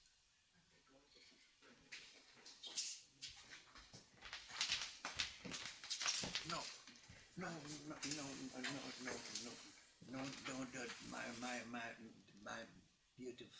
beautiful little. You want the lady? The lady. Oh, the lady. All right. Well, How long have you been collecting ivories? Oh, not very long. Not very long, but since I know that Chinese. Isn't that beautiful? That looks like a corn yen. Corn yen. Tell us something about that. Okay, it's let me turn that off. Those four best. Yeah, the disc figures. They are beautiful. This is what can you tell us here? This is They are India beautiful, turquoise, is what I've heard. Beautiful. What can you tell us about this? Okay, it's turquoise. Yeah.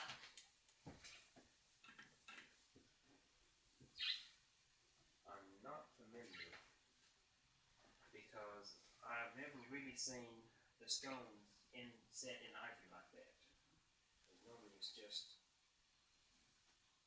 It's gorgeous. Oh, I do too. And you know, I think it's always beautiful. It'll be beautiful today, tomorrow, the next day, and forever. Yes. That's the thing. That's what we thought too. Well, Mr. Galrein, I want to thank you. I am very, very pleased and honored Yes, for sir. you to come. Yes, sir. Thank you. When you get a little old, you know, Well, your powers of recall are still pretty good. They really Yes.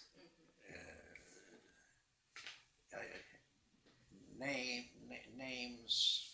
I wanted to tell you, any outside literature that you want, anything, would you like me just to make up a packet and give it to you? Yes, ma'am. Because what we'll do, we'll have a file on Mr. Galrein. All We right. have a file on every person that I interview. I have Xeroxed letters of importance. I have articles that have been Xeroxed. I have quite a few photographs, not too many, but I can spare the latest one with Mr. Draper on the Speaker Draper with. I can give you that. Now, where exactly will all of this go, and for what purpose, actually? Okay. Write down your title and where it's going and what the materials, what use they will be, and how they will be filed and all, so I can know where some of it's going.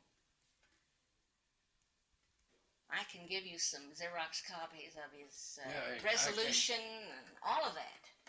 And really, that's where it belongs, is with you, more than anyone else. I'm selfish now about the original. Wonderful parents. And my father was very, very, very good instructor. He was entomologist. Entomologist? He had one of the finest butterfly collection. Did they stay in Germany, your parents? No, I think he is no more. No, they stayed in Germany, didn't they? Oh yeah, Yes. oh yeah. They stayed in Germany, and he was the person that introduced me to nature, and when bird was singing, he stopped and says, "Listen," and he told me what kind of a bird if I didn't know. And different plants. He was a painter. Has to be a little bit of a geologist. He has to be a little bit of a zoologist. He has to be a little bit of a botanist. And in all that comes together to form the inquisitiveness what a person has. I always wanted to find out why that wheel turns. Yes. I wasn't. I haven't solved all the problems, but I am here. I'm kind of confined, but time does go very quickly because I always have something I want to. I have to think about it and want to find out what it is, and so. The only thing I just can't understand that the species of Homo sapiens is so complacent about things in general. If they ever, of course, I realize that the person needs needs a job to buy him something to eat and Is there anything else you want on there? That's varnished with Winton varnish that has a plastic base that is supposed to really enclose that paint.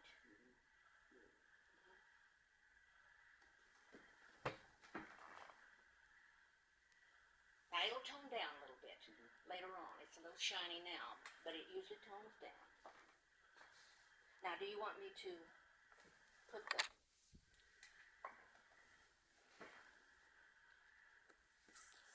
How long have you been painting?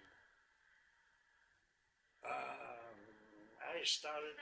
94, and he started when he was 10, selling professionally. I started out sketching around when I was a kid. When I was all my, you might say all my life. Of course, off and on when the times were bad and I had to get a little bit. I did everything.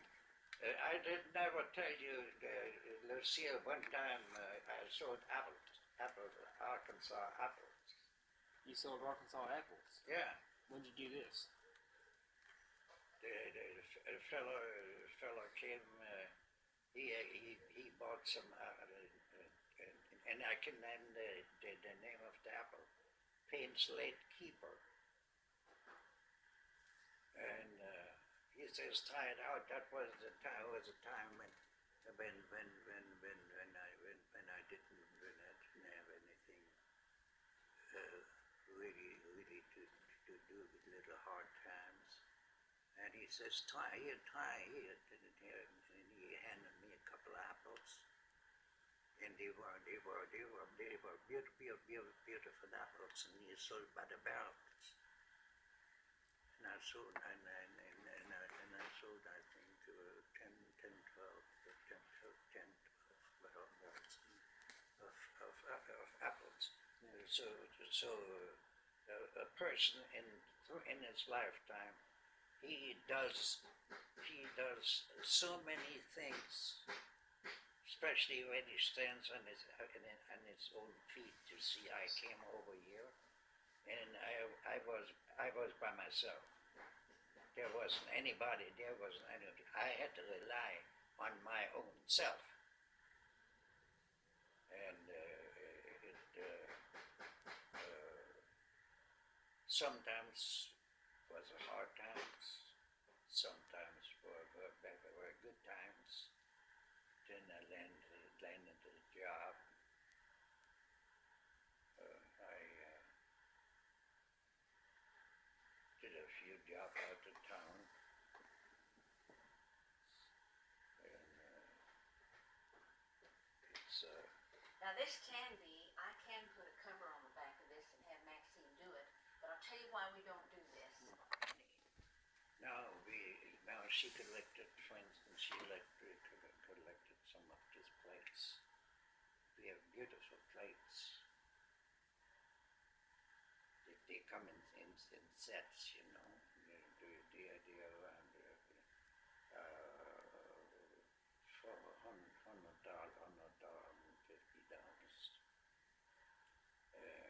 And one has gone up to I don't know how much she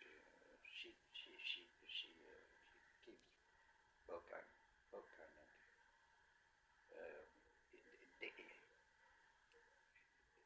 This really is more worth to me than money, because in time I can borrow money on it. That's the way you figure it. I don't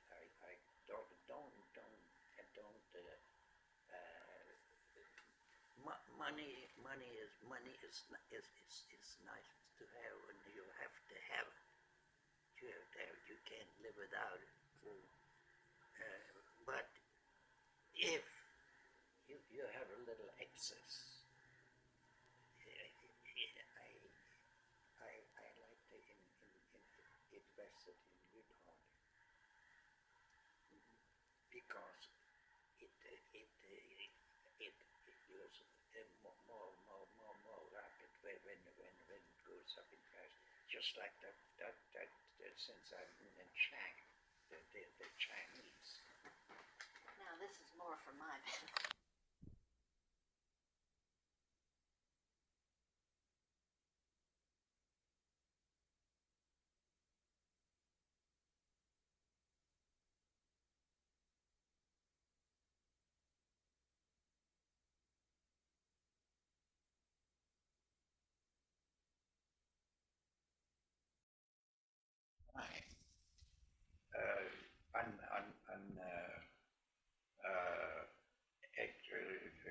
Excursions into those woods, and it made an impression on me as a child. A lark sing up in the blue skies, and the fields with the cornflowers and the poppy flowers in it.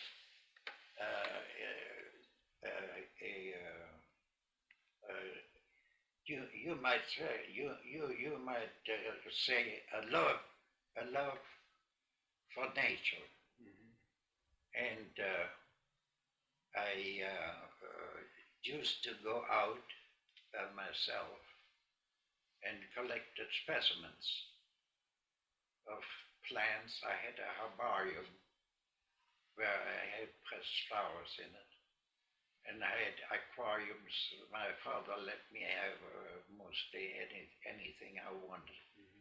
I had aquariums with different kind of fish and different kind of aquatic plants, and that run into a kind of a specialty. He liked the things I liked, and I liked the things what he liked, and he was really he and Mother Nature was really the teacher. What taught me life. The school years, meant really nothing much to me, except that compelled to go, but I stayed away very often from school, and rather took a beating for not being there, then go to the harbor and watch them,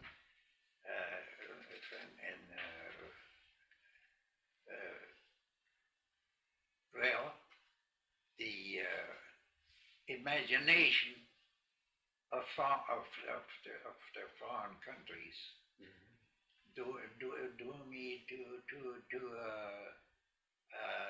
thing that I left the school in Munich when I heard that my uncle Leopold, who was always here and there in the world, somewhere, was in Bremer Harbor. So I packed up and went to Bremer Harbor to Uncle Leopold, and thought he could help me to get on a ship, because that was my ambition, to get out on a ship and see the world. And the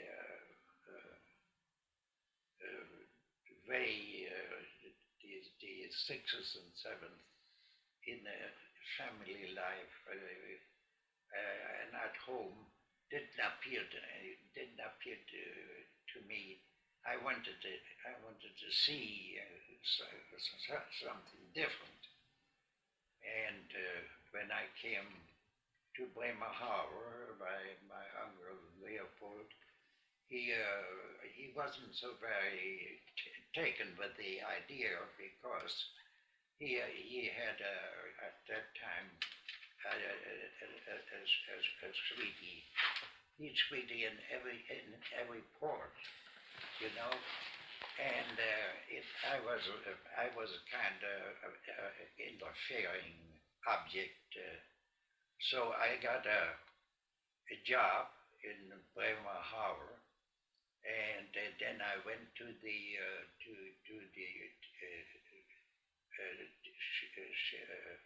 ships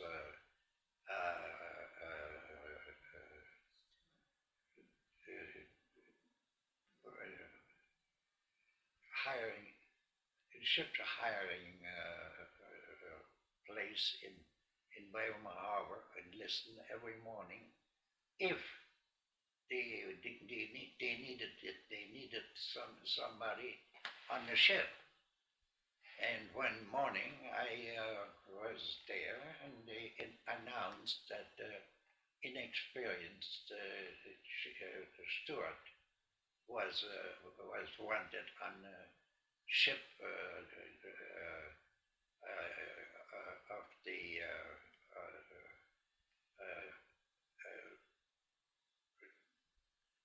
Prince. The ship name was Prince Albert. Prince Albert belonged to the North German Lloyd. And well, I got that job, and I made one tour to the east, to Yokohama, as far as Yokohama, Nagasaki, and Kobe, and saw quite a bit. But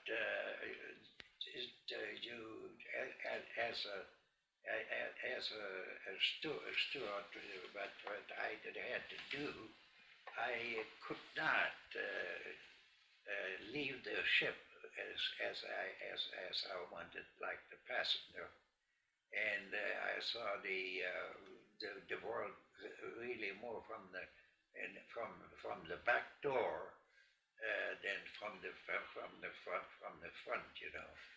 So when I came back, I made my mind up to get to America, and I get rid of the job on the Prince Albert and took a job as cabin boy on the American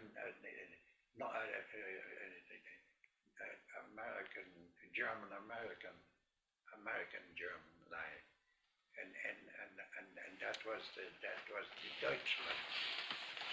So to get to America, I had to make it. And it took first to Genoa, Italy. So we spent there about a week in Italy, and I had quite an experience in there. I met a young fella that was a steward too. He had traveled quite a bit, and so we went out and got acquainted with some girls. One girl we met could talk German, and we got some Santo and went to Camposanto up in Italy, and had a good time. And I saw up there that the marble statues that are up there in that cemetery. And when we came back, the ship had to land there, and not on a pier, but outside in the straits. and there was a long pier built out into the ocean, and there were little boats that took the passenger from the ship to the land, and from the land back to the ship. So so we were on that place to get back to the ship. And so I told that fellow that was with me. I said, listen, there are some fellows following us. And so he looked around. He says, well, they kind of look suspicious. So we began to walk a little bit faster, and finally begin running. And something flew by me and slid on the floor, and it was an open knife, and so we run, and that pier where on the ocean there were steps, and those boats were down there. And all what we did, I can remember, we just got down those steps, and I hollered to that fellow in the boat. I said, I want to get away here. And we got in that ship, and then we got aboard again. That was my last visit in Italy, and they were reliable in every respect, but you couldn't get any money out of them. And I dealt with art dealers that sold pictures of mine. And when they got the money for my pictures in their pocket, I had a heck of a time getting it out of their pocket. So but the girls were honest. It kind of confused me.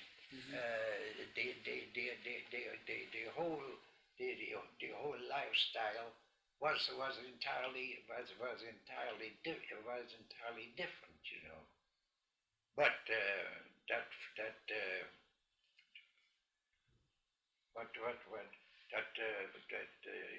then I went. Then from there I went to sold it. I sold it back for what I paid for, and went to Tulsa. And in Tulsa, the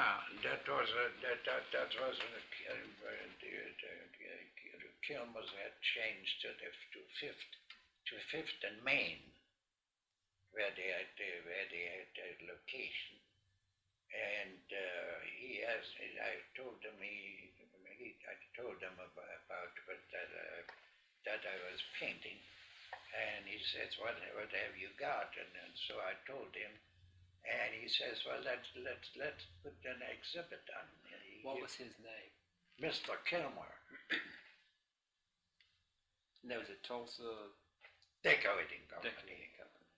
Mr. Kilmer Decorating Company. And I had about 35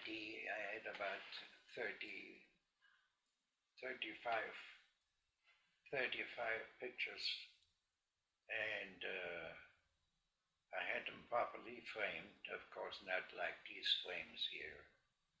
I had them properly framed, and we had the room there where I could hang all those pictures and then put on the exhibit. and that was very good.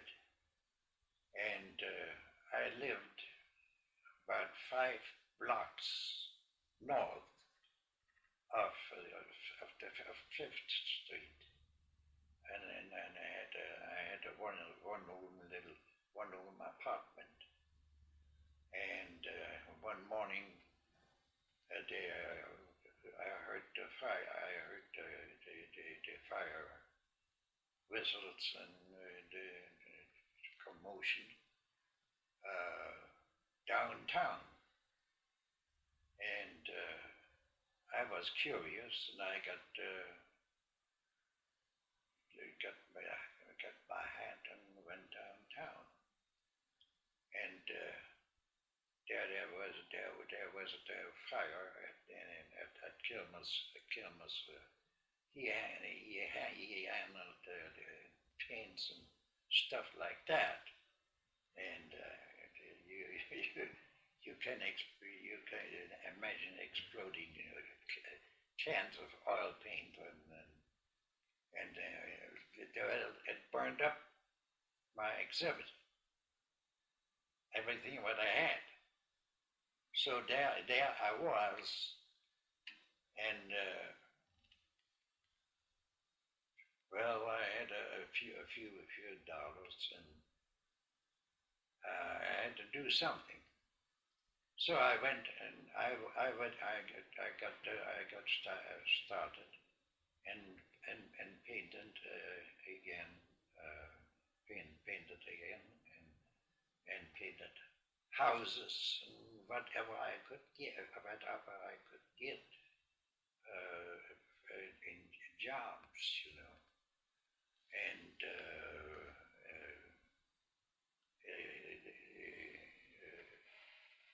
then that was the time when we had the depression and the people jumped out the windows. You were still in Tulsa I at was that still time. in Tulsa. What about the race riot? The race riot. Well, I was standing on the old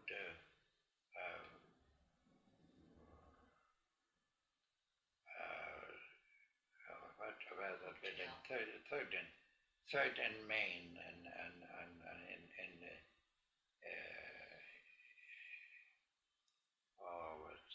what was that building? Kind of a landmark, really landmark. Was it some hotel? No. It was a place of tobacco, tobacco outfit, and a drugstore. Were in there. It was on Main Street. What part of town? 3rd and Main. It was on 3rd and Main. You were standing there. Standing there, Mhm. yeah. When I saw a car passing with a bunch of Negroes, and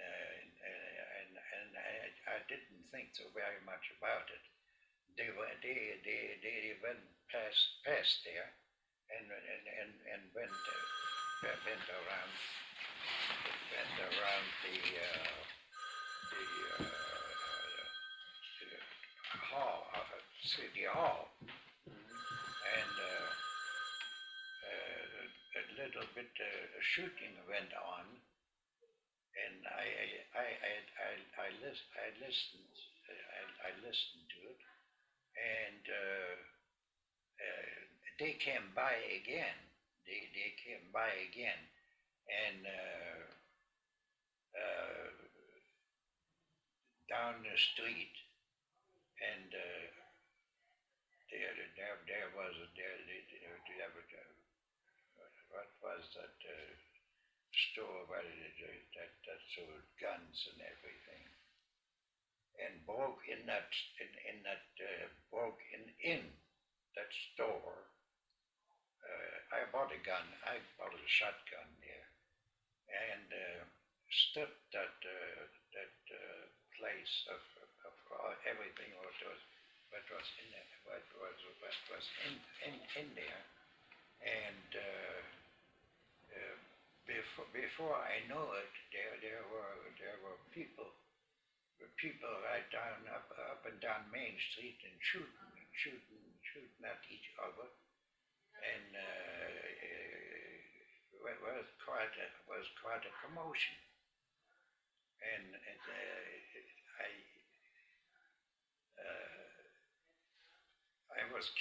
I was curious, and it happened.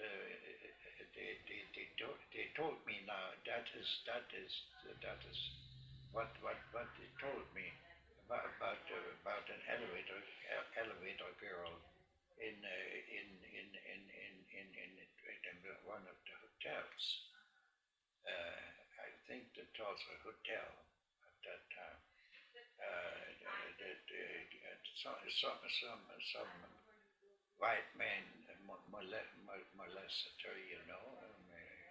Maybe wanted to make a date with her or something like that. She was Negro. All these elevator people were Negroes at that time, and somewhere or was it started.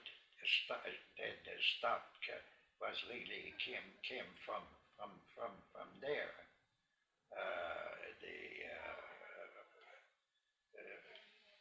I guess she hollered or went to Negro Town and told them about it, and they got kind of wild at that time. You know, it was really quite a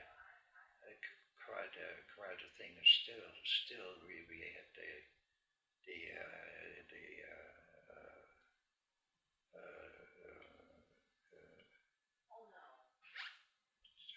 difference between whites and blacks, and it was just quite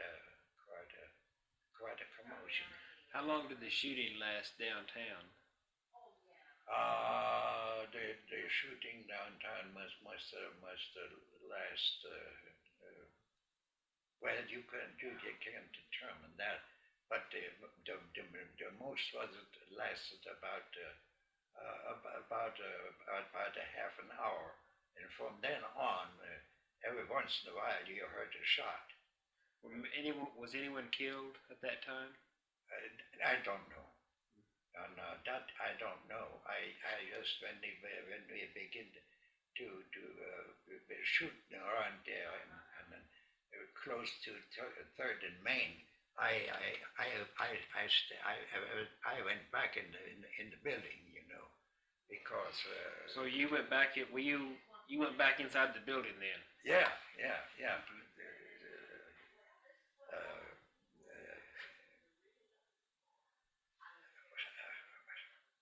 What was the name of that building?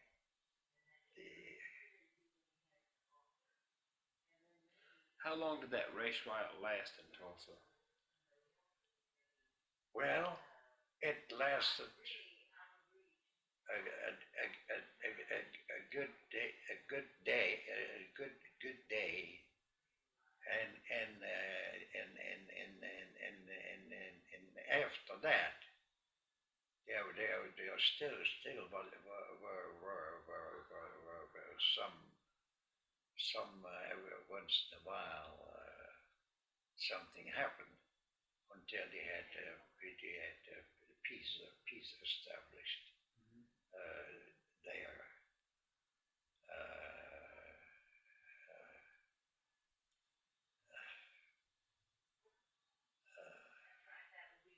What is that? I have read it in memoirs. The name.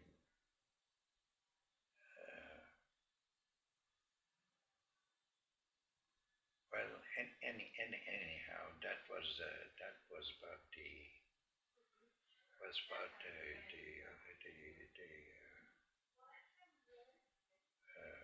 race riot. The race riot.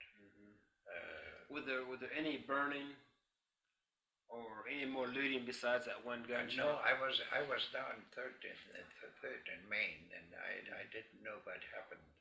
What happened because I didn't want to get out around nosed around because there was a bad feeling. Bad feeling, and you didn't really know what would happen if somebody was shooting at somebody, and you would on the other side of the road and get it hit by accident or what. So I stayed pretty. How long did you stay in that building? I stayed in that building about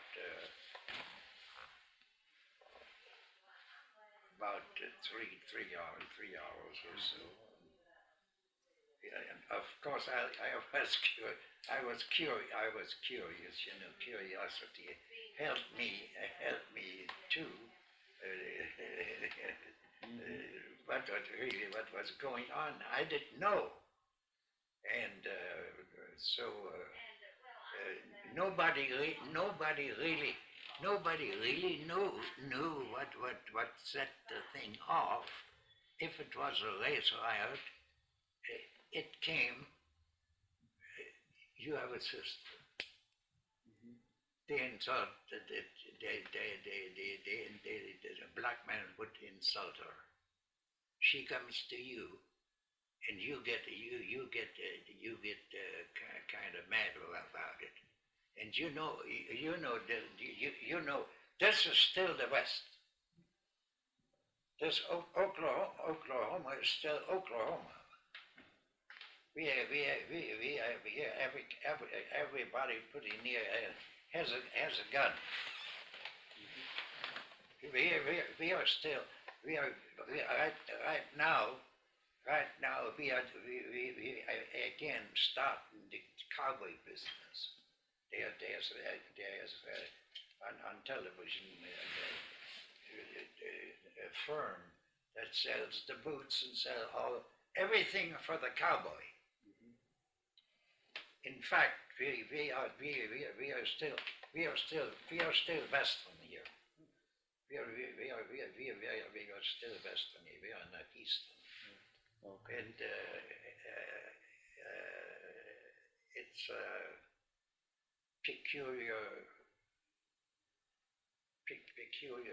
thing how people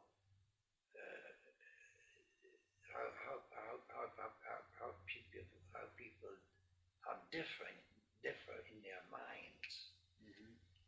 Yeah, and I laid them up there and stacked them up there. What year was that? 55. 55. What caused the flood?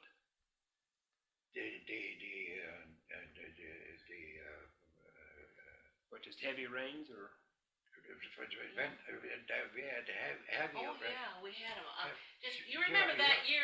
That was the year that we had rain just about every day for several months. I know my son couldn't deliver his papers. You have the picture of the flood right there too, also.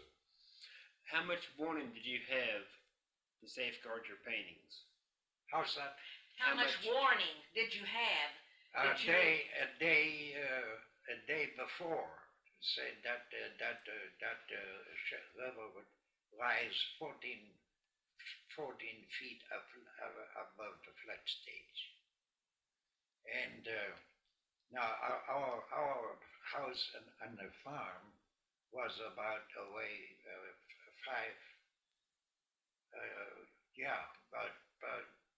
about 4 or 5 miles. And when the river bridge was out, and we had stuck that day before that day when we got that notice that the flood would come. I stuck the furniture and I got some blocks, some cement blocks, and but got that high. How high do you know? Four, 4 feet in our place. Okay. Four You knew feet. how high to stack it then, to keep everything out of the water. No. I just about that high, and it went well. The mattress to the bed we have. Yes. That was the mattress was we throw that away. How high did you stack in order to safeguard your paintings? It's higher, just about as high as the ceiling. As a ceiling? Ceiling. They were. The doctor had, it was a feed store, and the doctor, he wanted to open up a little hospital, and he built different partitions in there out of cement blocks, and they didn't reach up to the ceiling. See. So you stacked your paintings on top of that. And I stacked my paintings on top of that.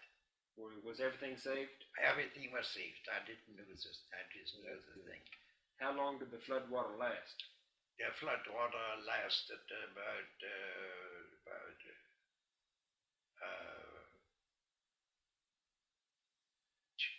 3 days, and then of course it was as high as the bridge.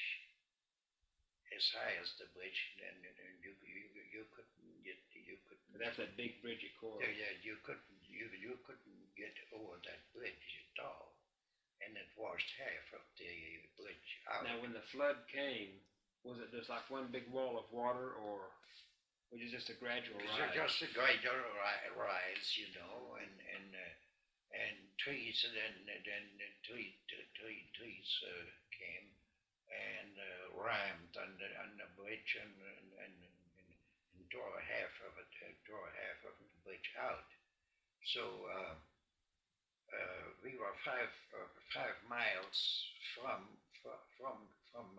Coyle there, and well, the Red Cross was there, and I didn't. My pants were dirty. My pants were dirty, you know, dirty over from that flood. So we wanted to go. And I wanted to get some clean clothes, and wanted to go to the farm. And we couldn't get to the farm, and it took us 75 miles to go from here.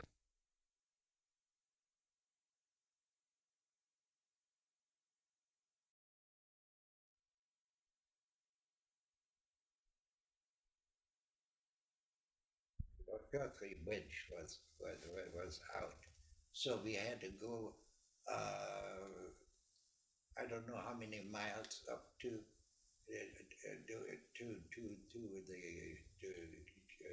Skeleton Creek, and in the Skeleton Creek we could go over there is where the water was, and we could get over there, and well, it just divided us just a few blocks down to the river. Going home, we had to go 75 miles around, and that lasted. Then when they began to repair and brought in rocks and filled that up. That was about a month. And then they dredged a new channel in the river down there, but we could get over the bridge again. What about the tornado? The tornado. What was that little town? Well, we went when I was in Tulsa, we wanted to go fishing, and we fished and had to go through that little town, and it got dark. It got dark on us, and my friend Despinette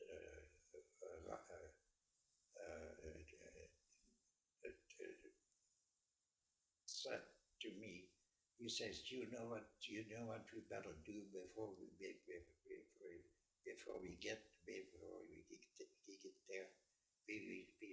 We stop here and see and go in the station house, which there Rock Island, right, station house. That was that town. You mentioned but it was mentioned the other day Near Tulsa? He was living in Tulsa at the time, and he and his partner or friend decided to fish, and it was a small town. Was it near Yale? No, Was it near Sepulpa? it wasn't. It was near Tulsa. Near Tulsa? Sand Springs? Not Sand Springs? no. There's a falls there at Tulsa. What is the name of that falls? No. There's a little town near that. Honey, I know I have written it down somewhere.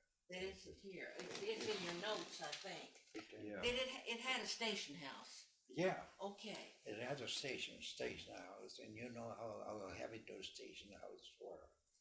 So those old Rock Island station houses, you know, Santa Fe, and how heavy they are built. Well, anyhow, he says it is getting awfully dark. It has got dark and windy. He says, you know what we do? We go and we better get in that station house and stay here overnight. And when we wanted to get in, it was locked. It was locked. So we went around on the lee side of the platform, you know, the platform, and get our blanket there, and came there and got the dog. I got my dog between each other, and between us, and it got awfully still there for a while, and all of a sudden, it was just like was a turmoil. I can't really describe. I can only remember there was a stack of wood planks, building material. I just saw them reel off just like a deck of cards and flew up in the air, and the lightning got there for a moment, and I saw there where there was a barn and there were cows. That barn wasn't there anymore, and but I saw some big pieces of metal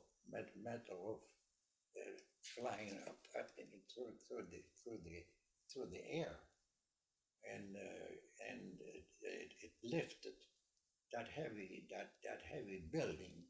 It lifted it off the foundation. And Robbie, he turned to me. He says, "Well, boy," he says, I am afraid that this is it." And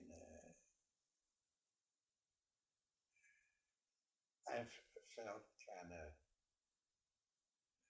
well, I felt kind of that was it. But then it was gone, and a few little noises, and everything was quiet. Was quiet again. And but it was pretty scary. See why? In those few seconds or minutes or what it was. The wind was blowing, and you know that stuff where that says that when the train comes in with the red light, that was twisted. That was twisted off, just down to the ground. And that's what that be around. See, steel, iron, and but we weren't harmed. We weren't harmed. Yeah. Can you? I think it's Catoosa. Catoosa. Yeah, I Catoosa. think it I is. think it's Catoosa. Yeah. That's what I Yeah, think. you can- Because you- you've mentioned this before, and when you fish. And you could I think you person can even check up on it when they had the tornado came to I imagine.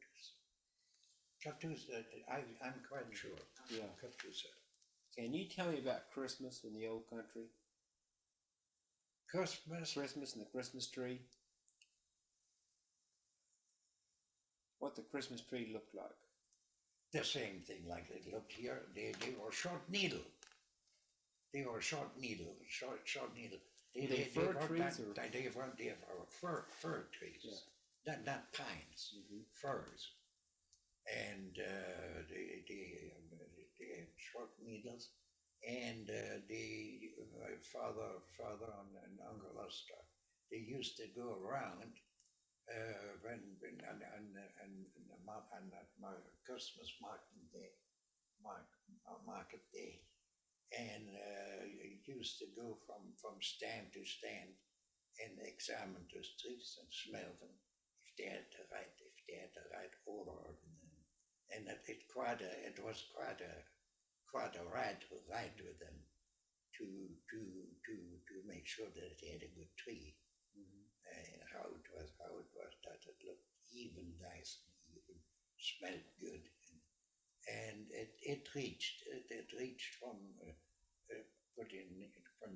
our ceilings are higher than this. It reached way higher than the ceiling. How was the tree decorated? Well,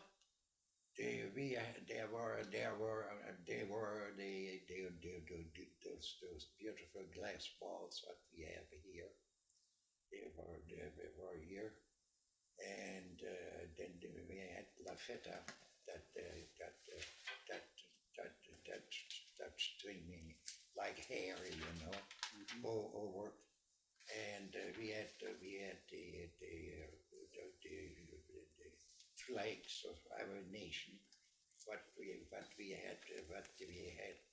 made out of colored paper. We had good of colored paper, and we used to make those flakes this way, and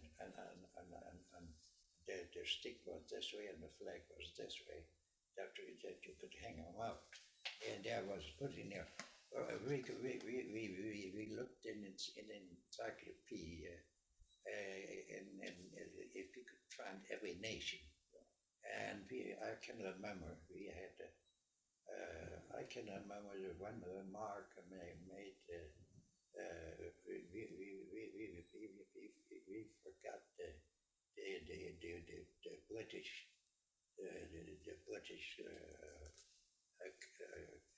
British India. When India was still a colony of Britain, and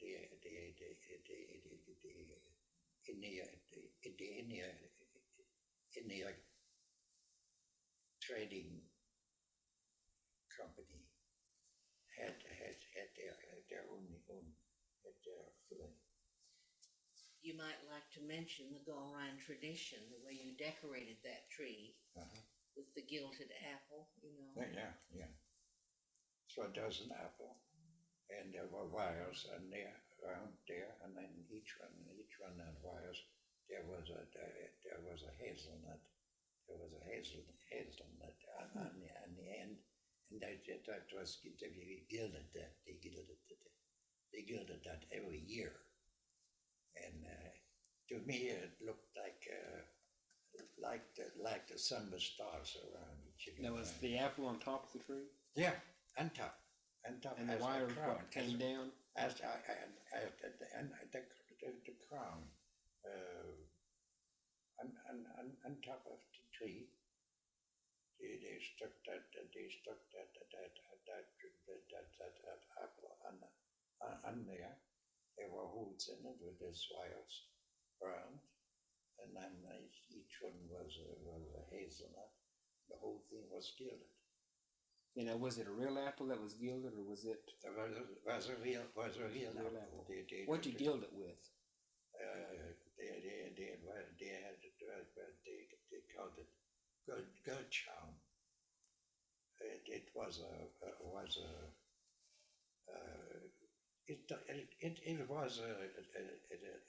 product similar to gold leaf. Gold leaf, okay.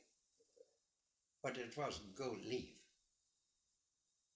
It was a different kind of a substitute metal that. You had the real candles too, didn't you? We had a real wax candle, you know, and the smell of that Christmas tree with the smell of those wax candles, and stood there in the middle of the room with those candles burning, you know.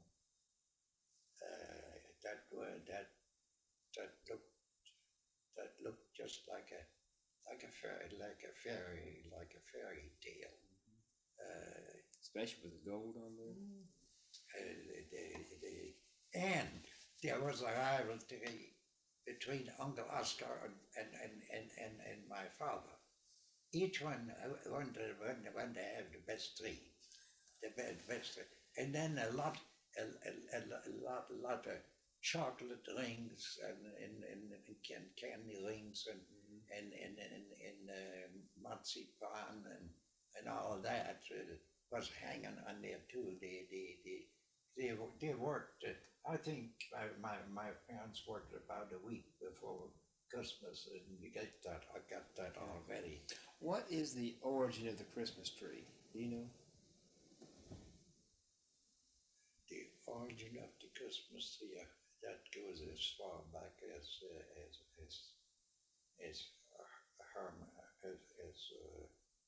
Herman.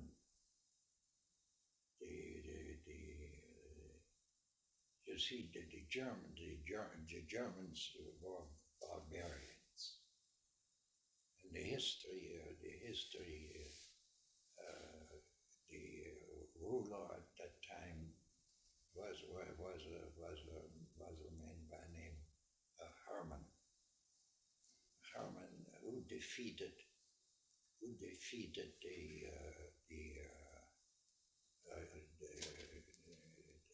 the Romans at Porta Westfalica, and that is how Germany came into existence. And they were dressed in still the old pictures I can remember of seeing some of those old prints. They were still dressed and in animal skins, and had those horns and you know. That is the time he wrote the Nibelung, you know. Richard Wagner, Richard Wagner. the German composer that wrote the ring. ring of The new ring, ring, and there's quite a history. There's quite a history to the. Anyway, was he the instigator of the symbol of the tree and for what it stood for? Did it start at that particular time? And I think they worshipped. I think they worshipped the pine tree. Mm-hmm. They worshipped the pine tree. But I think it originated in Germany and then in Holland and then in Santa Claus, Saint Nick. in Germany and Britain took a different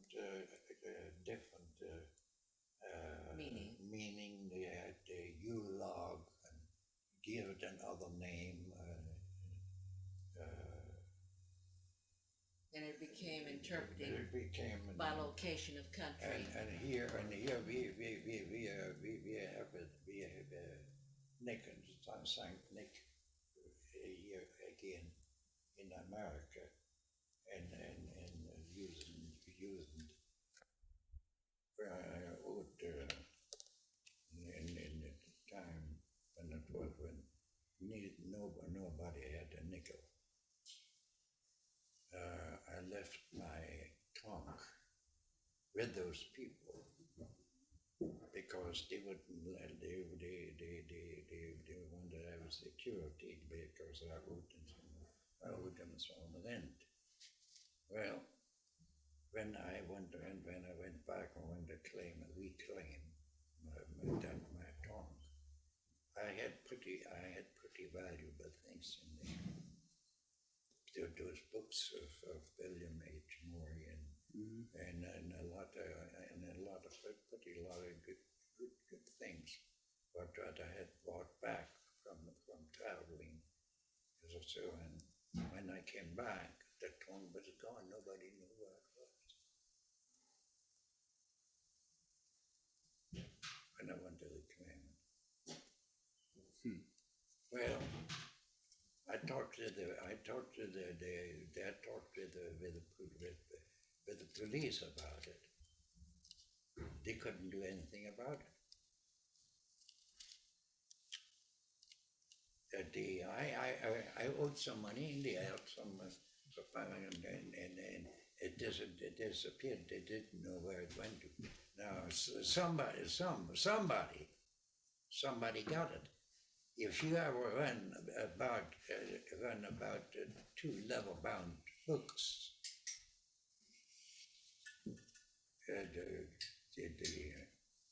the first legislation of Oklahoma, and where Bill signed his name as Speaker, and the other as President. If you ever come in, they're my books. Mm-hmm. They must be somewhere in Oklahoma. Yeah. And I made even a note in my writing that somebody had got them. So somebody got it. Mm-hmm. Because Bill was a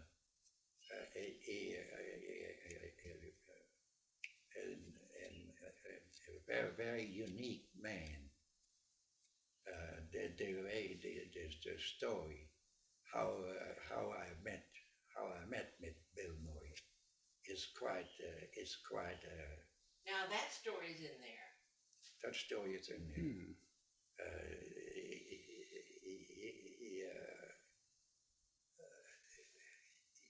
He was a man. I want to say that is a man he could not tell the untruth. Is it possible, did you say that we could have a copy of one of the tapes? Yes, ma'am. That'd be fine. I'm afraid I sound like a fraud. No. Well, someone listened to you. You told us about it, this political science teachers and all. Why was the art museum started that you helped originate? How did it start? Yeah. Why, and what was the reason? Yeah, what was the reason? Well, we were a bunch of painters, and we made our mind up. There were quite a bunch that painted, that we would set ourselves apart and organize an art an art society. What was the name of it, Danny? The Oklahoma Museum of Conservative Art. Yeah. And the purpose of this was because of the war between the abstractionists and the realists. Yeah. It got to the point where the abstractionists were declaring war in the manner in which they tried to gain power and keep all of the realist art out and depriving them of the proper place to show their works. And that was one of the reasons. We got together. And after we got together, we learned that takes money to do something, takes money. When we didn't have all the money for envelope stamps and everything, we didn't have it. So we decided to take some members and get the membership bigger, that we get a little bit more money. And when we did that, we killed the organization, because everybody would pay a rotten picture going to belong to the But Jack, it did stay realistic for a long time, didn't it? Yeah. It did stay realistic. Yeah. Oh yeah. And that was the main purpose of organizing it. Who were the original organizers? You got. You were one. Dick. Dick Getz. Jack Valee. And Roy Abbott. He had the Uptown Galleries. Roy Abbott. I can get the names because we have that on a brochure, I think. And it even states the purpose for the organization. What year was that? That's before I met him. It must have been in the, it was before the 40s, because it was before you moved to the farm. Yeah. It was in the 30s. Yeah. The latter 30s, I'd say, or middle 30s. Mm-hmm. Yeah, But we can get that out. I think I lived on 13. I know I lived on 13th Street. Mm-hmm. And In Oklahoma City? yeah, in Oklahoma City. Mr. Martin, he had a bank in what's that town? Sayre. Yeah. Sayre, Oklahoma. He had a bank in Sayre, Oklahoma. Oh, you painted Silver Domino. Yeah, that bull, that famous bull, Silver Domino. Mr. Martin has that. Yeah, Mr. Martin. He was commissioned to do that. He had the old ranch in Does Dub Richardson have any of your works? How's that? Does Dub Richardson have any of your works? No. I don't think you even know him, do you? Or did you ever meet him? No, I don't. He's been there a long time, but I don't think their paths ever crossed. That just placed the time when I did I was very, very busy at that time painting, and I never dreamed that it would come to this, but it did come.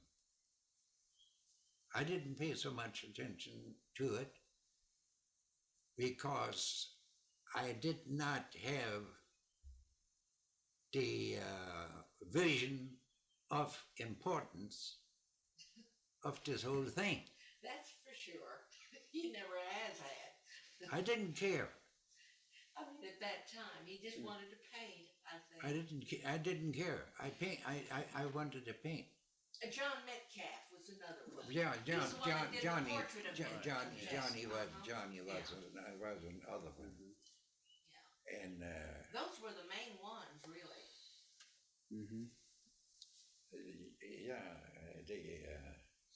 Where did you set up your office or the location of the conservatory? At that time, at that time, at the Elm, Mrs. Sheets' old studio, Nan Sheets. Oh, Nan Sheets, okay. Nan Sheets' old on Western, studio, yeah. Johnny had one room, you know. Johnny lived in one room, John Metcalf, and the rest was used for the museum purposes of displaying. But that was What was the address on Western? Do you know? at that. No, but I can look that up, too. I tell you what, it's close to the Spanish Village. Spanish Village. Yeah. It's and you go down Western to that to the place. There's a cemetery. Oh, Okay. Fairlawn Cemetery. The cemetery, Yeah. and then from there you go east. And when you go one block east, and then from there on that down they Paseo. call that Is that what they call Paseo now? It's a little Spanish street. Yes, that's okay. fine. Yeah. Did you know Nan Sheets very well? Yeah. What was she like?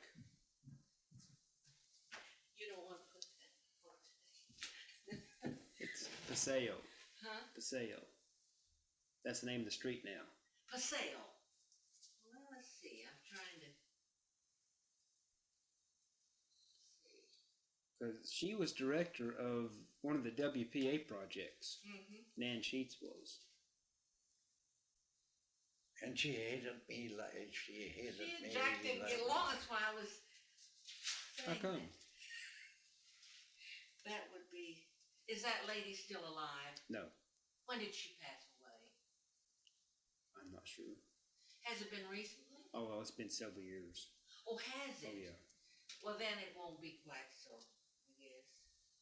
He made the mistake. Well, I got a friend by the name of Bigham,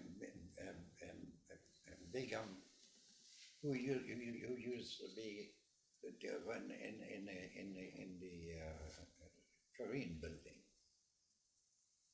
and he told me to work in the Korean building if I could. At that time, I wasn't getting much jobs, so he decorated the office buildings.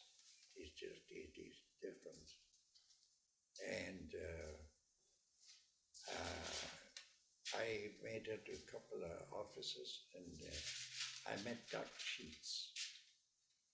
Doc Sheets, he liked what I did, and he told me, he says, "Can you come out to my wife's studio and decorate it?" He wanted to have it decorated like old ship. He had The wheel. a lifesaver and an old binocular lamp and all that. And I told him I would come down. So I went down with Dottie, who at that time helped me decorate it, and there was a bunch of canvases were standing there, and I motioned to Daddy who was helping me. And I said, Daddy, that woman can paint good. And while I was saying the maid what Nancy sat left in the care of the house heard that, and she told Nancy that I said that. And ever since then, she hated my interior.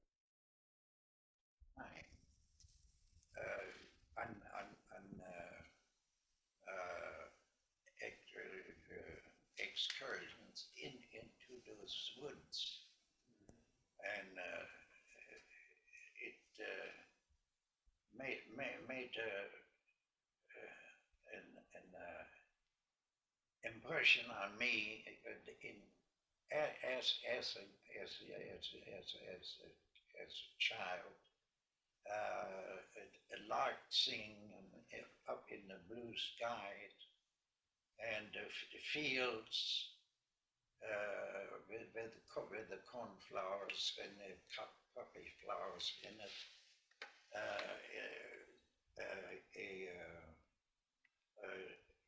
You might say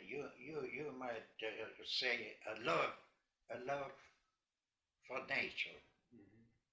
And I used to go out by myself and collected specimens of plants. I had a herbarium where I had pressed flowers in it. And I had aquariums. My father let me have mostly anything I wanted. I had aquariums with different kind of fish and different kind of aquatic plants. And that run into a kind of a specialty. He liked the things I liked, and I liked the things what he liked. And he was really he and Mother Nature was really the teacher. What taught me life. The school years, they meant really nothing much to me, except that compelled to go, but I stayed away very often from school, and rather took a beating for not being there, then go to the harbor and watch them